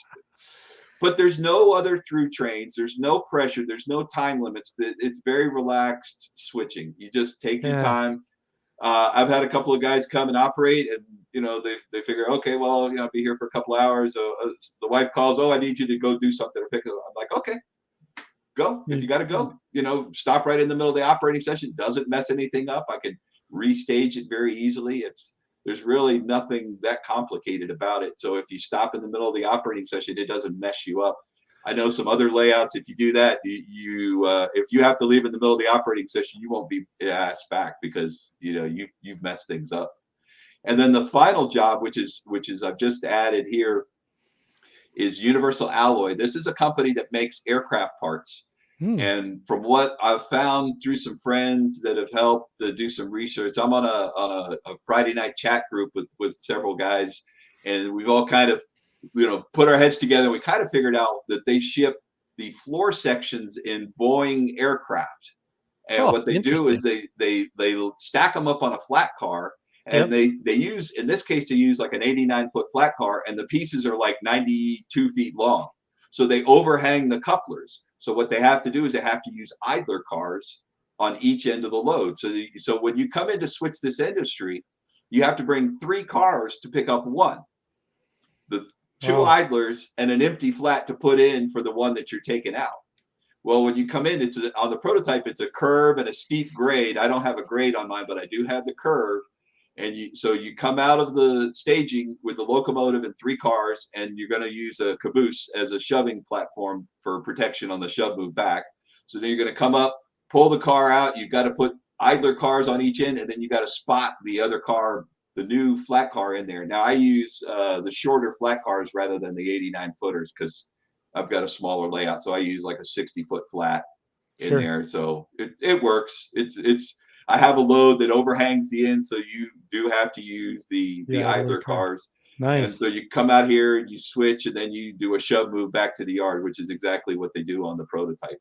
So when I designed the layout, I designed it kind of looking at operations, which is something that people need to consider. When you're designing a layout, think about how you're going to operate it, and think about the type of operation that you want, which will lead us into another conversation on another day about operations. But that's kind of what I did was I looked at the operations on the prototype and tried to design my layout around those specific jobs. Now, this section right here where the Etowah River is, it's a scenic break. It's Lance Menheim talks about it, and several other people have talked about it. It's, spaces between places or negative space. I left some scenic areas so it feels like you're moving greater distances. In this case here, the river, from the river to Tate is probably about 40 or 50 miles. On my layout, it's about 4 or 5 inches. So I had to cut out a good part of the layout. And the other thing that I had to do was just north of Dow Chemical. This is still in Marietta and a little bit north of Marietta. A little bit further up the line was a large feed facility, Pilgrim's Pride, and they took cuts of 25 and 30 grain hopper cars, covered hopper cars of different types. If I had put that on the layout, it would have overwhelmed the layout. There was just no way to get it to fit. So unfortunately, it got cut, and it's in the delete file. So some of the industries got cut. I mean, when you're designing a track plan, sometimes you have to be merciless and cut out things that just don't fit or just not going to work. I mean, I could have tried to jam it in there, but then I would have lost some of the operation, some of the open space. I tried to leave space for the roads and stuff. Even little scenic areas like here where it's a hill. I had originally designed to put a structure here to kind of hide the hole as it comes through the wall from the yard. I decided to put a tree covered hill, which screened it and gives me a little bit of negative space. It's just the spaces that you look at that are the trees and the stuff that's between the buildings, and it's not everything is so jammed in there. You want to leave some space between the buildings, leave some space around them for parking lots. I dedicated a lot of space for the parking lot around the Dairy Queen right here. There's a drive-through, there's plenty of parking. That's negative space. It's nothing interesting to look at, but it makes the building look more realistic. A lot of times you'll see people try to jam these buildings in. Well, where would the cars park? Well, where would the trucks park? You know, where's the room? Dow Chemical is a little tight, but there was a big yard here where they park trucks at a loading dock, and then there's the unloading for the tank car. So I tried to include that, but it was compressed. The same thing with Capital Building Materials. If you're unloading a center beam flat car, you've got to have room on both sides to unload that thing. You've got to be able to get a forklift in there and get bundles of lumber that can be up to 16 feet long or more off of it and turn and get it into the building. Well, I was a little off of my calculation. I wish I had left a little more space between the building and the siding, because what happened was I added some lumber racks on the front of the structure, which reduced the clearance space that the forklift driver has to get the loads off. So it's compressed, but it's still there. I just say the forklift driver has to be really good. That's all. He earns his money to be able to get in there and offload those cars on that side. But try to leave some space, leave room for roads, leave room for negative space. Modeled the for lease building, so that was a non-rail served. Why am I putting a building there if it's not rail served? Well, it looks right because it's there on the prototype. And then I modeled also the vacant depot that was there, which is boarded up. If you saw that in a couple of pictures there. They subsequently moved the depot across the road onto the other side. So I didn't model that. I left it where it was, and it was in its abandoned state. It's been since restored, and it looks really nice. They've done a great job. So here's some of the photos of the layout. You can see some of these on my website. Again, if you want to see them a little bit more, we'll just kind of flip through these. This is going over the Etowah River. This was a two-part epoxy called Magic Water, and I poured it, and it was perfect. And then a gnat landed in it and ruined it. So I had to do a second pour. It's one of those whoops, you know. Everything was perfect, and then the gnat. Of course, he landed right in the middle, right up front, right exactly where you would see it the most. He couldn't have landed to the back. So the next time I did it, lesson learned, I covered it with saran wrap so that no other little bugs or critters would decide to go take a drink and get stuck. This is the Georgia Metal Coaters here. And this is the operating door. If you see my YouTube videos, I have a door that operates. You turn this rooftop ventilator and the door goes up. Yes, I could have made it. I could have made it mechanic. I could have done Arduinos and gears and all this stuff. I just use Lego pieces, and it's all manual. So the crew, when they come in, they have to open up the door. And my friend on the Georgia Northeastern, I said, "Do you open the door?" He says, "Absolutely. I have to go in and open up the door, check the cars." It's all those little things that take time and add to the operating session. So this is very prototypical for the crew to go in and open up the door. Hey, Mike, do you have to, so when you're moving stuff around on your job, do you have to open up the doors? If I open the doors, that means there's going to be a lot of paperwork involved. I usually let the conductor open the door. Oh, yeah. Sure. Yeah, sure. You don't want to be getting out of the engine. You've got your nest in there. You're all nice and warm and tucked in. You don't want to be getting out there in the snow to go open up a door or anything, would you? I have bought a gate before, though, if that makes any You bought one. I'm sure there's a good story on that one. I know there was a couple of guys that bought a gate on the Georgia Northeastern, too. Yeah, at Amherst, of all places, believe it or not, they have a nice, brand new, shiny sliding gate that, courtesy of me. Yeah, that was really nice of you. I was feeling generous. I didn't like the one that they used to have. So this is based on the prototype structure. If you zip it along I-75 and you look over to the side, it looks kind of like this. Again, some modeler's license on this. This is Dow Chemical, where I've got my tank car spots, and see a little bit tight between the fence and the trucks there that are unloading. So I used the shorty 40-foot containers and shorter trucks so that it didn't look quite as obvious. Just a little compression. I've got operating derails, operating fence gates, and yes, Mike, the crew has to open the gate before they open the derail and line the switch. That's a good idea. Just one of those things. And there's also a blue flag in there if you can kind of look. So we want to make sure the blue flag is down by the industry rep. He'll come out and take care of that for you. Here's Capital Building Materials. There was an article in Model Railroader on how I built it and how I built the lumber racks. Wow. You can look it up there. These are scratch built. The lumber racks are scratch built. This was kit bash / scratch built from Pike Stuff Kits. Okay. And again, you look, it's a little tight over here because I got a little overzealous and put the lumber racks on the building because I thought they looked good, but then I just diminished my clearance for the forklift. But see, there's plenty of room on the side towards the aisle. So this is where you kind of view the layout. So you don't really notice the fact on the backside it's a little tighter. Sure. But again, it's similar. This is the unloading ramp, which I built using cement, anchoring cement. I made a casting and poured it in there, mixed it up, poured it in there, and it looks like cement because it is cement.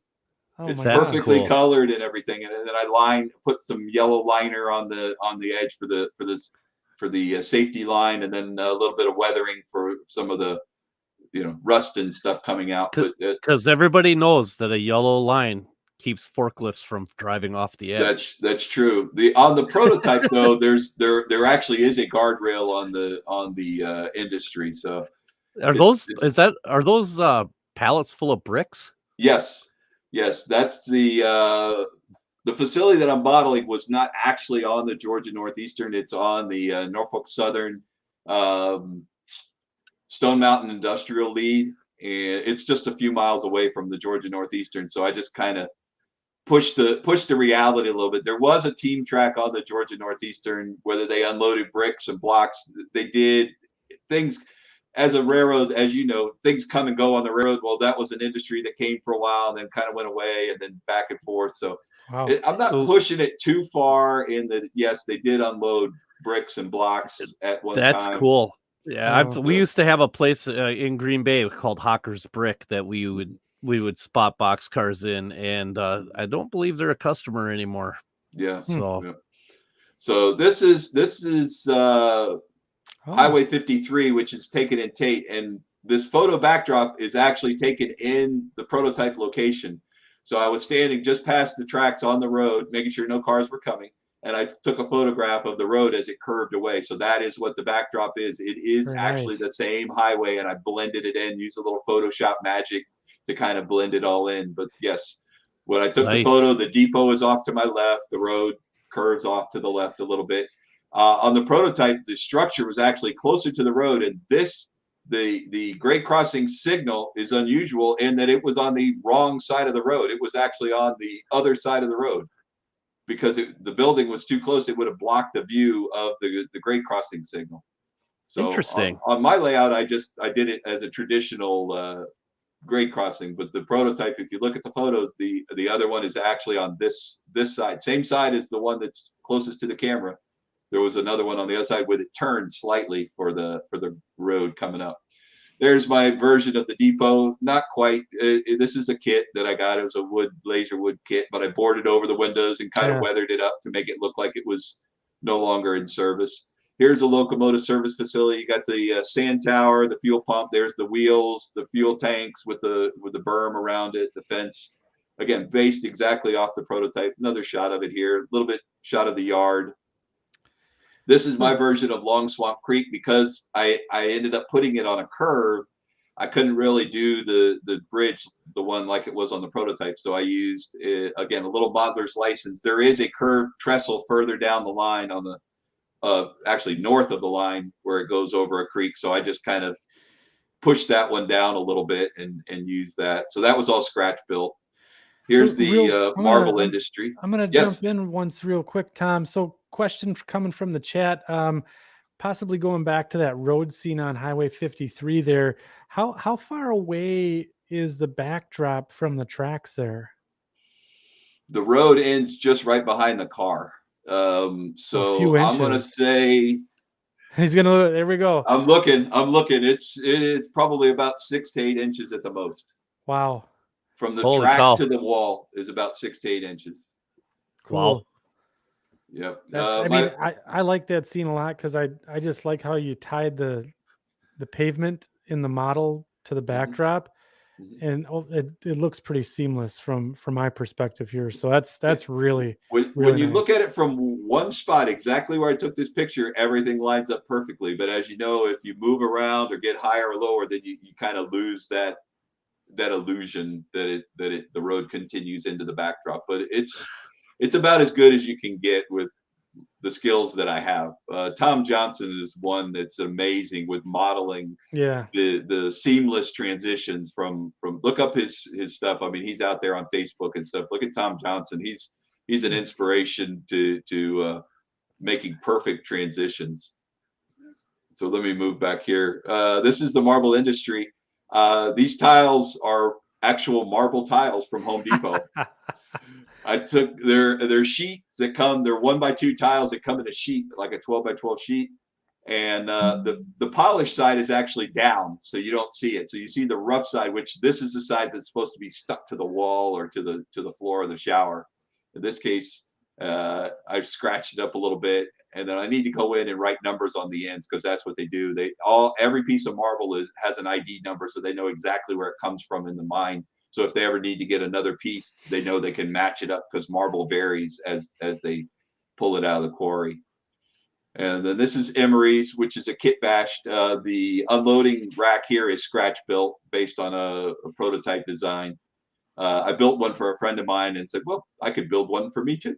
And his was double wide, mine's a single. And then, again, just tied it in, made it look like because the trackmobile does work.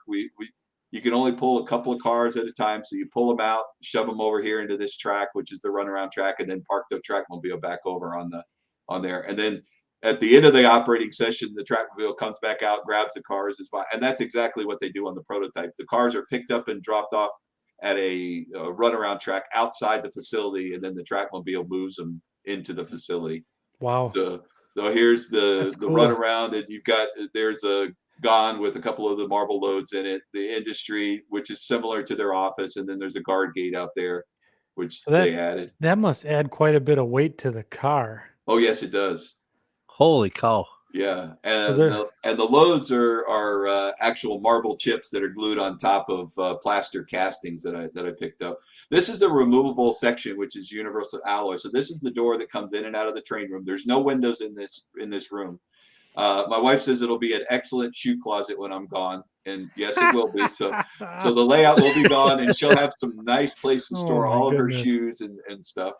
But this section is removable, and I only put it in when the industry is going to be switched. So the other day when I had a guest over, I didn't plan on switching the industry, so it was not installed. So most of the time it's stored underneath the layout, and then I just insert it. There's a couple of bolts that go through that hold it in place.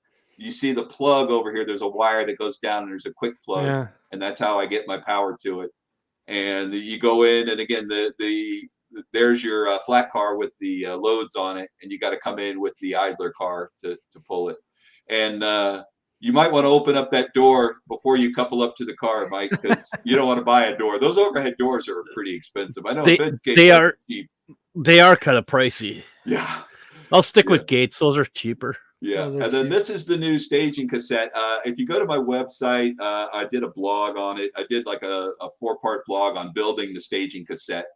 Talks about track. If you look in here, there's joint bars. I use that because I was planning on taking it outside to do photos. So what I do is I load this up into the back of my truck. I go to a local park where there's a nice open spot with a lake behind it and some mountains. And that way there I can take photos, and I just, use some trees as a screen and get some nice photos. I'll show you what the photo looks like here when I'm done. But this track here is called the bank track because it's next to the embankment. Railroaders are real crafty when they name these things. So Original. the bank track, and that's exactly what they have on the Georgia Northeastern, the bank track, which is under video surveillance because that's where they store their hazardous materials cars. Wow. So that's what I do on my layout is I store them in that.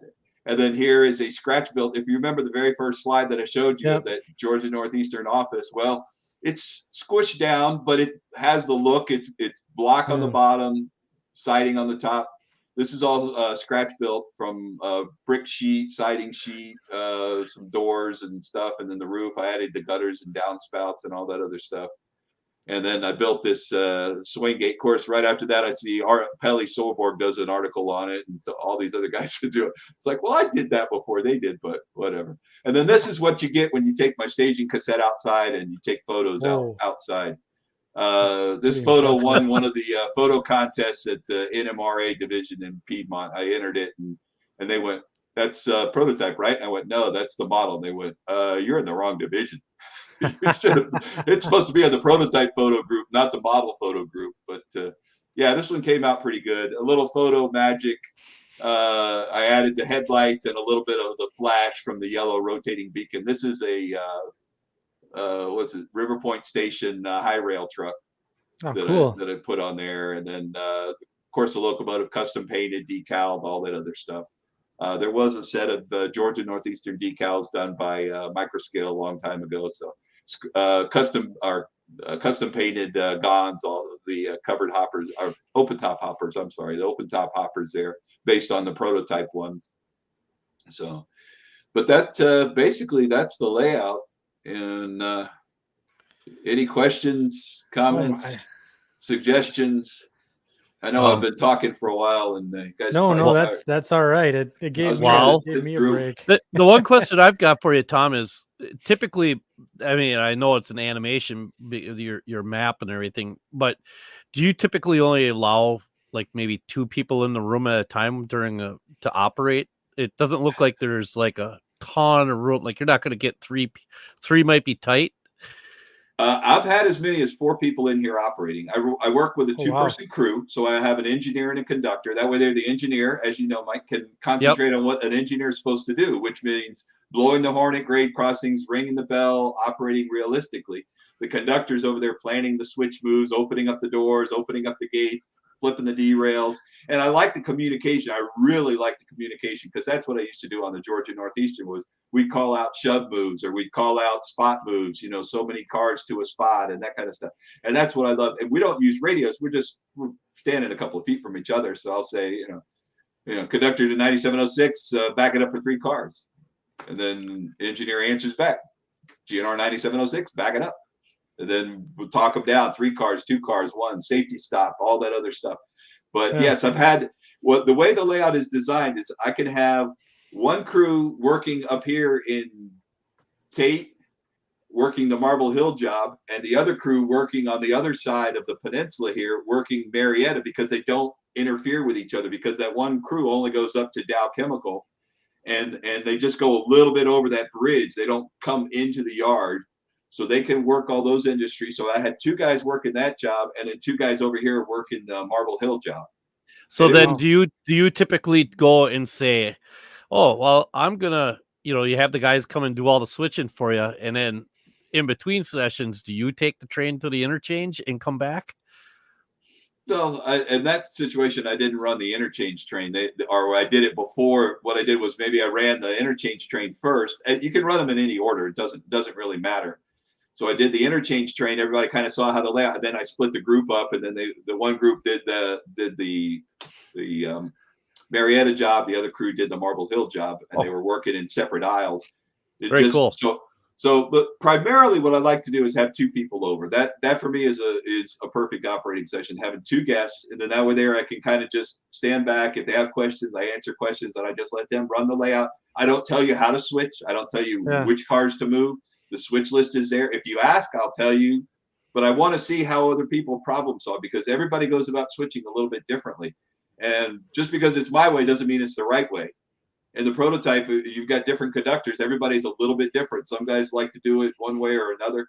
Actually, on the prototype, sometimes things are done for the convenience of the crew because it means less walking for the conductor.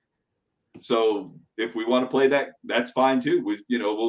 Okay, you've thrown the switch. All right, come back here and pick me up. Well, that's an extra move. The crew's got to do a shove move back so the conductor doesn't have to walk, 6 or 8 cars or whatever. In your case, maybe 30, 40 cars or 50 cars or whatever. So 30 feet. 30 feet. Yeah. But you may want, some guys just don't want to walk. Yeah. So I have a question relating back to the prototype. Is there one part of the Georgia Northeastern in real life that you wish you could incorporate on your railroad? And we talked about a couple of things. What's the biggest thing that you wish you could? The switchback would have been ideal because it's so unique, and it's a roller coaster ride, and that limits the cars that you can take out. You can only take 3 cars at a time up the switchback. Well, if you're pulling 5 cars, that means you're leaving a couple, running up the switchback, dropping those, coming back down, getting the other 2, run back up the switchback. That would have been really neat. Now, the problem is that I could have worked maybe just Tate and the marble industries and done away with everything in Marietta, but then I would have lost that side, or I could have just Marietta and dumped everything. I could have gotten a few more industries in. There's a Coca-Cola facility that takes corn syrup cars.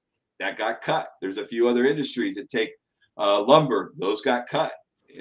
Another industry that takes covered hoppers of plastic pellets. That was another industry. Too big, it got cut. So yeah, it would have been.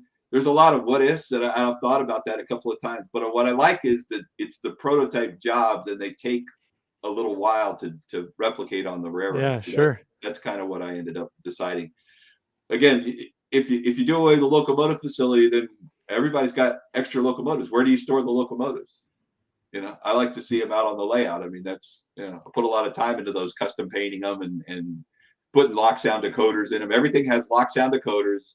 Yep. Everything is custom and set up for the proto throttle. So there's a good bit amount of time and money put in those. Yeah, I like the fact that you're not using, like, you have a really wide variety of freight equipment that you're using.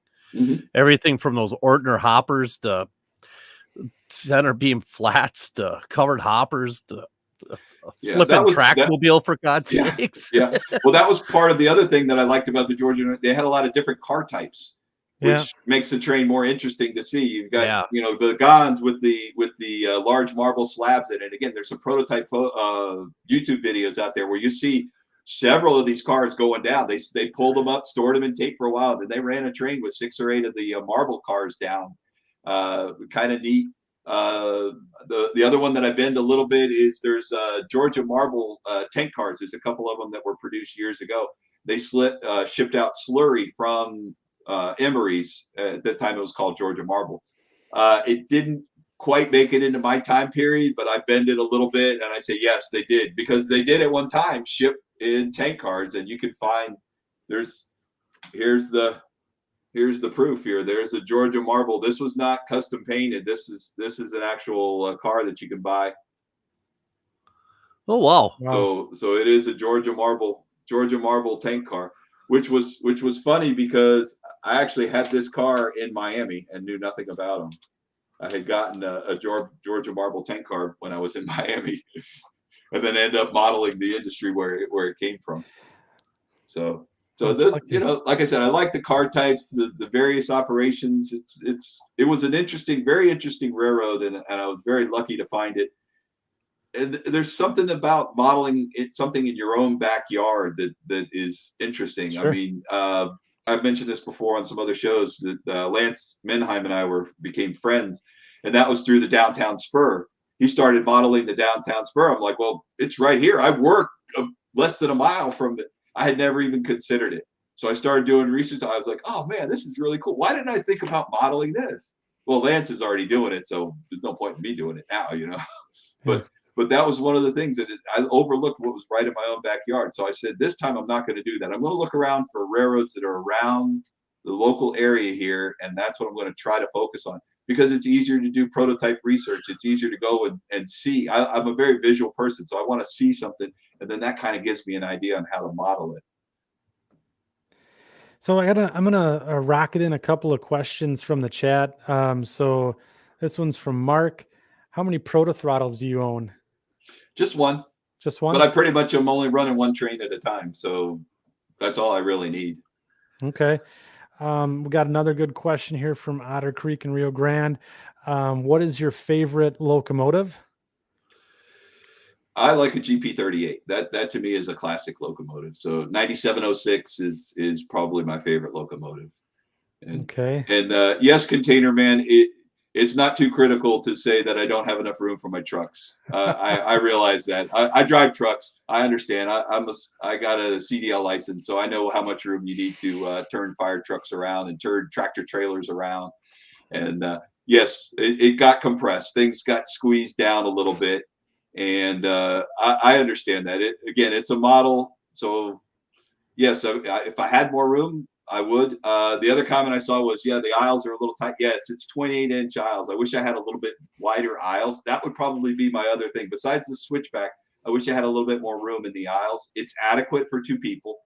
The layout is pretty high, so it's comfortable to operate on. Nobody's really, complained that it's too high or too tight. It can get a little snug if you have a person of size, as you will say, operating here. But for the most part, everybody can get around. Typically, there's a little more room at the corners. When you get into the corners, you can kind of step back a little bit. It gives you a little bit more room to pass each other. But when you're operating with a two-person crew, the conductor is the one operating. The engineer really should just be listening to what the conductor is saying. You don't really even have to see the locomotive. I mean, a lot of times, Mike, you could probably tell if you're shoving, you're relying on what the conductor's saying because you can't see absolutely. where that car is. Right. So the same thing here. I've done some remote operations where there's cameras on the locomotive, and I'm operating a locomotive in Canada, and I'm here working my proto throttle, and I am keyed in 100% on how many cars and car links and countdowns and all that other stuff. I'm in 100% focus, and I thought that was really fun. I mean, it gives you a little idea of what the engineers are going through. A lot of times people don't think about that when they're modeling. They're just zipping these locomotives around. The other thing which I do on my layout, again, we can talk about it more in operations, is the maximum speed I have my locomotive set to is 15 miles an hour. You can turn that thing up to notch 8. Guess what? It's doing 15 miles an hour. That's awesome. It. There's no reason to go any faster. If you're doing that faster than that on the layout, one, you're breaking the speed on the Georgia Northeastern because you've exceeded the track speed. And fine time. Yes, sir, buddy. And you do enough of those, you'll be working somewhere else. Maybe not in the railroad industry anymore. So you don't want to violate that one. So operating slowly and realistically, that's the big thing. Sure. Somebody asked, how high is the layout? It's 54 inches. This right here, finished height is 54. I'm in camera range here. 54 inches high. So it's good height for me. I'm over 6 foot tall, so for me it's the perfect height.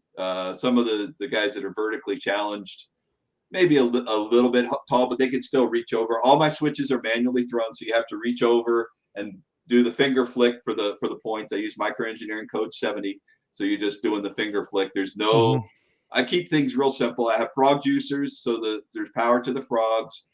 I can't think of the last time I had a derailment that was not human factor, which means running through a switch. I don't like any hiccups. I want it to run. That's easier to achieve with a smaller layout. Sure. If you can, if you got maintenance on 100 feet of track or you got maintenance on 500 feet of track, a little bit better and easier to do 100 feet. A good story was a friend of mine came to see the layout. He had seen the layout on YouTube or whatever. And he brought another friend along who wasn't that familiar with it. He'd seen a couple of videos. He goes, it's a 9x10 room. We'll be here about 10 minutes and then we'll leave. I'm like, he didn't say that when he came in. He told me that later. So he comes in, he looks at the layout and says, okay, well, now we're going to operate. He goes, operate? What do you mean? I said, no, here's the throttle. Here's the switch list. You guys are going to go operate. So they start operating. A little over an hour later, he's like, man, there's a lot to this. I didn't realize his mind was blown because he had never really experienced operations like that. He thought, watch the train go around in a circle for 10 minutes and we'll leave and we'll go get food or something. Yeah. So what I typically like to do for operating sessions, and again, maybe tie this up here at the end, but for operating sessions, people can call me or email me or however you want if you're going to be in town. I've actually had a couple of guys from Germany contacted me, and they were coming over to the United States to do some rail fanning, and they came by the house, and two of them spoke English. The other two spoke only German. We had a great time. Railroading is a universal language. I mean, so they had a good time. I've had people from California, other people contact me. So if you're interested in seeing the layout, contact me. We'll talk a little bit, and then we'll set something up. I typically have people come over around noontime. I'll serve lunch. We make sandwiches and chips and that kind of stuff. We'll sit and talk and get to know each other a little bit, and then we come over and we operate the layout for as long as you want. If you want to just work one switch job, fine. If you want to work all 3 switch jobs or all 4 switch jobs, fine. And again, typically 2 people will come over, and I'll be the third wheel, if you will. I'll just kind of stand back and let you guys operate. If one person comes over, then I'll operate as either the conductor or the engineer. I'll let the other guy decide what he wants to do, and then we operate, and then that's it. And then I'll reset the layout, and I have several switch lists made up, so I can just stage the layout. If you call me up and say, Tom, I'm coming over tomorrow, is that good for you? I'll go, yeah. Layout's ready to go. Everything's staged, ready to go. I just install the staging cassette, which takes about 5 minutes, roll the cars out onto the staging cassette, and I'm pretty much ready to go because everything else is staged. Once the operating session is over, I'll either restage it with the same ops switch list, or I'll make a new switch list or take one that I already have and set the cars up for that. And what I'm doing is I'm kind of rotating them in sequence. So I'll have switch jobs or ops jobs 1 through 8, and then I'll rotate back to 1. So the cars that move in each one are now in the correct spot for 2, and then 3 goes to 4, and they all kind of feed each other. And then I rotate cars on and off the layout from the storage area that I have. Yeah. So there's just a couple of questions about where you're at. I'll just say northeastern Georgia, correct? That's correct. Northeast Georgia mountains. Yeah, and then if you wanted to get a hold of Tom, you can certainly just email him via the contact piece of his website. Yep. Again, which I'll have in the show notes, and I'll even chuck it up in the chat here so you guys can grab it. Yeah, but I enjoy that. That's one of the things. A couple of things, and like you said, we'll probably close out with this. Is I've met so many great people through YouTube, through my website, like you guys at RPM meets and all kinds of other stuff. It's the people that make the hobby. I mean, I'm happy to share. I try to share when people ask me questions. That's again the reason behind spending time and putting this all into a book, was just trying to share kind of what I've learned, some of the lessons I've learned. Maybe it saves you a little bit of time and money. My mistake saved you some time and money, or other people's mistakes. The whole thing is enjoy the hobby. Build something now. Don't wait for that dream layout. Oh, I'm going to build the layout when I get the basketball size room, and I've got $1 million and I got all this. That may never happen, and you just keep putting this off and putting this. And then let's say you do decide, okay, I'm going to build it. Have you built the skills? Do you know how to wire? Do you know how to do DCC? Have you custom painted locomotives? Do you know how to do track? Do you know? You got to do that to get your skill level up. You don't show up at the Super Bowl from sitting on the bench for 6 months. It takes years and years of practice and training and blood, sweat, and tears, right, to make it to the Super Bowl. Well, same thing when you make the Super Bowl layout that you've been dreaming of. You need to take the little steps. So build something now. Build something smaller. Improve your skills. And what I did at the beginning of this layout, I've improved as I got towards the end of this layout. So I may go back and rework some of the structures or rework some scenes or something like that eventually, if I feel like it. But in this case, I'm happy with the way the layout is. I'm very pleased with the way everything turned out. But again, for me, it's the people that I've met, the friendships that I've met. That's going to last a lifetime. The layouts may come and go. This layout's not going to last forever. Something else will come up eventually, Yeah. So as we close her out tonight, Mike, did you have any final thoughts here before I give the sign out and all that good stuff? my brain hurts. Ah, Uh, no, Tom, I tell you what, it's really, really neat to see how other modelers interpret their prototype modeling. And it always seems to come down to like, and we'll talk about this when we talk about the operations and stuff like that, because selective compression does play into operations quite a bit. So, having to pick them through, it seems like it doesn't matter who you are.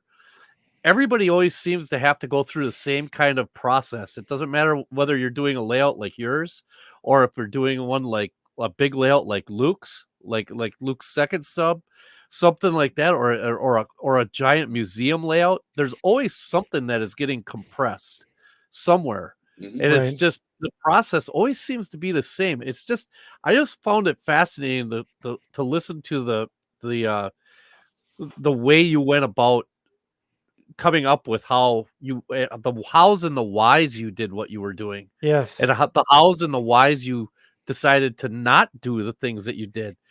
And like you said, that switchback, boy, you know what? I'm kind of like you. That would be one of those things where I would have absolutely had to do that. And it would break my heart to not be able to have that on there. But like you said, if you don't have it on there, if I include it, no, I can't do this. If I don't, the the pros outweighed the cons, so to speak. So, Sure. I just thank you very much for sharing all of everything you've shared today, and for writing the book and all that kind of stuff. Really, really enlightening, and really, really glad you came on today.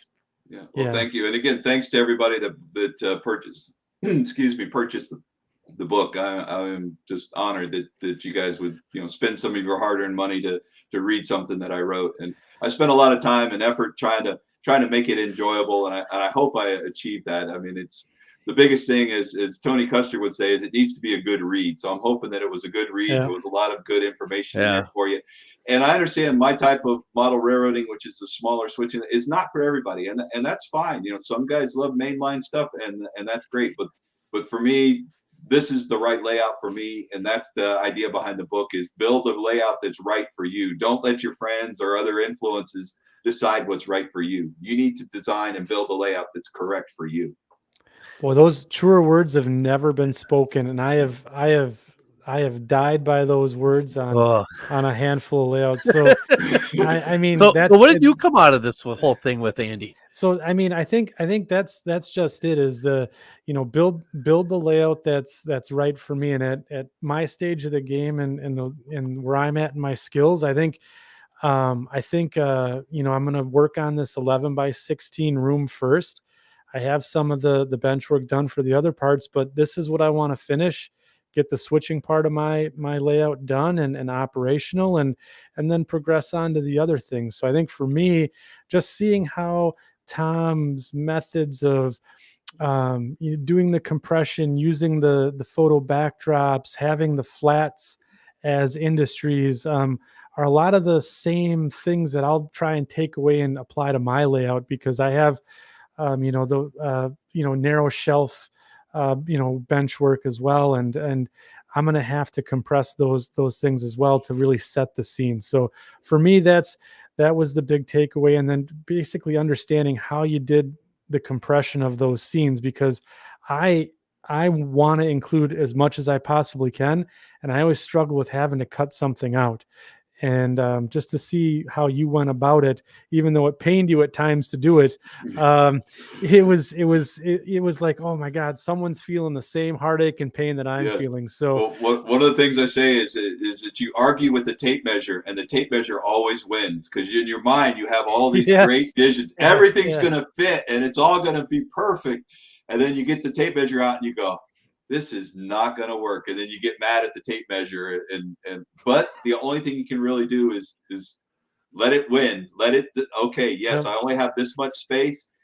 And don't try to cram too much in there. That's probably one of the biggest things, is people try to just, well, if I squeeze this and squeeze this and squeeze this, then the industries get too small to be realistically rail served, and then you jam everything together and there's no room for roads and no room for trees and open spaces and all the things that we see that make things look more realistic. Right. And that's a lot of what I took from Lance Menheim. Lance has been a huge influence on me. He's been a great mentor. I mean, Lance and I have been friends for a long time, like I mentioned, but his modeling really influenced me. And his philosophy was, cut this out, cut this out, cut this out. I was like, you're crazy. And then the more I cut it out, the original track plan, the more I cut out, the better I liked it. The original track plan was too jammed in. I fell in the same trap everybody else did. Oh, I can get all this in there, and then the reality hit with the tape measure, and I started like, well, then I can't get this in. I can't get it. And like you said, it's a painful decision, but sometimes that's the best thing to do is just cut it out, and move on. Yeah. So I'll wrap it up here, Tom. This has been a tremendous show. Thank you for taking the time and walking us through the layout. And just for the folks listening or watching at home, we are going to have Tom back with us on our next episode of Broken Rail, where we let the section crew get rowdy, and we're going to talk about operations on the next section, or the next section crew podcast that we hear, the Broken Rail one that we do. And someone asked, when is the next show? Next show is going to be March 1st. So we'll have a live stream going on at that time. Our guest is undetermined at this point, if we have one, but you'll get Mike and me for sure, and maybe anyone else who volunteers to be the next victim. And I have one thing that I have to finish up with quick. I forgot to mention for all of those concerned, the next state is Colorado for the short line of the show. So if you have any suggestions, Colorado, I know there's a handful of them out there. So, bring your suggestions. Otherwise, you're going to be stuck with what I come up with. Right. And they've been good so far. So, and then again, we have a Facebook page out there, the Second Section Podcast. It's go ahead and join us, and you can hang out with the community out there. We got a bunch of great folks out there sharing some content on the stuff that they're doing in model railroading. It's pretty close knit group out there. And then for those that want to listen to the replay, we're out there on Google Podcasts, Apple Podcasts, and all the versions of Apple that are out there. We're on Spotify. I think we snuck onto Amazon too. So basically anywhere you can listen to your favorite podcasts, you'll find the Second Section. So and again, check us out on YouTube if you're listening, and check us out on the live stream and join us for the fun. I want to thank everyone in the chat tonight for the great questions for Tom. I also want to give a special shout out to Heath over at Humanity Junction for sending the crew over here to participate in this show. And I think this was a fantastic podcast. So I want to thank everyone, especially Tom, for putting all this together. It was a great show tonight. So I think that's going to wrap it up for us here at the Second Section. And if anyone in the section crew out there has a good sign off for us, or maybe Tom, if you have a good sign off for us, we're only like 5, 6, we're on our 6th show now. We still haven't figured that part out. But again, thanks everyone for joining, and have a good night.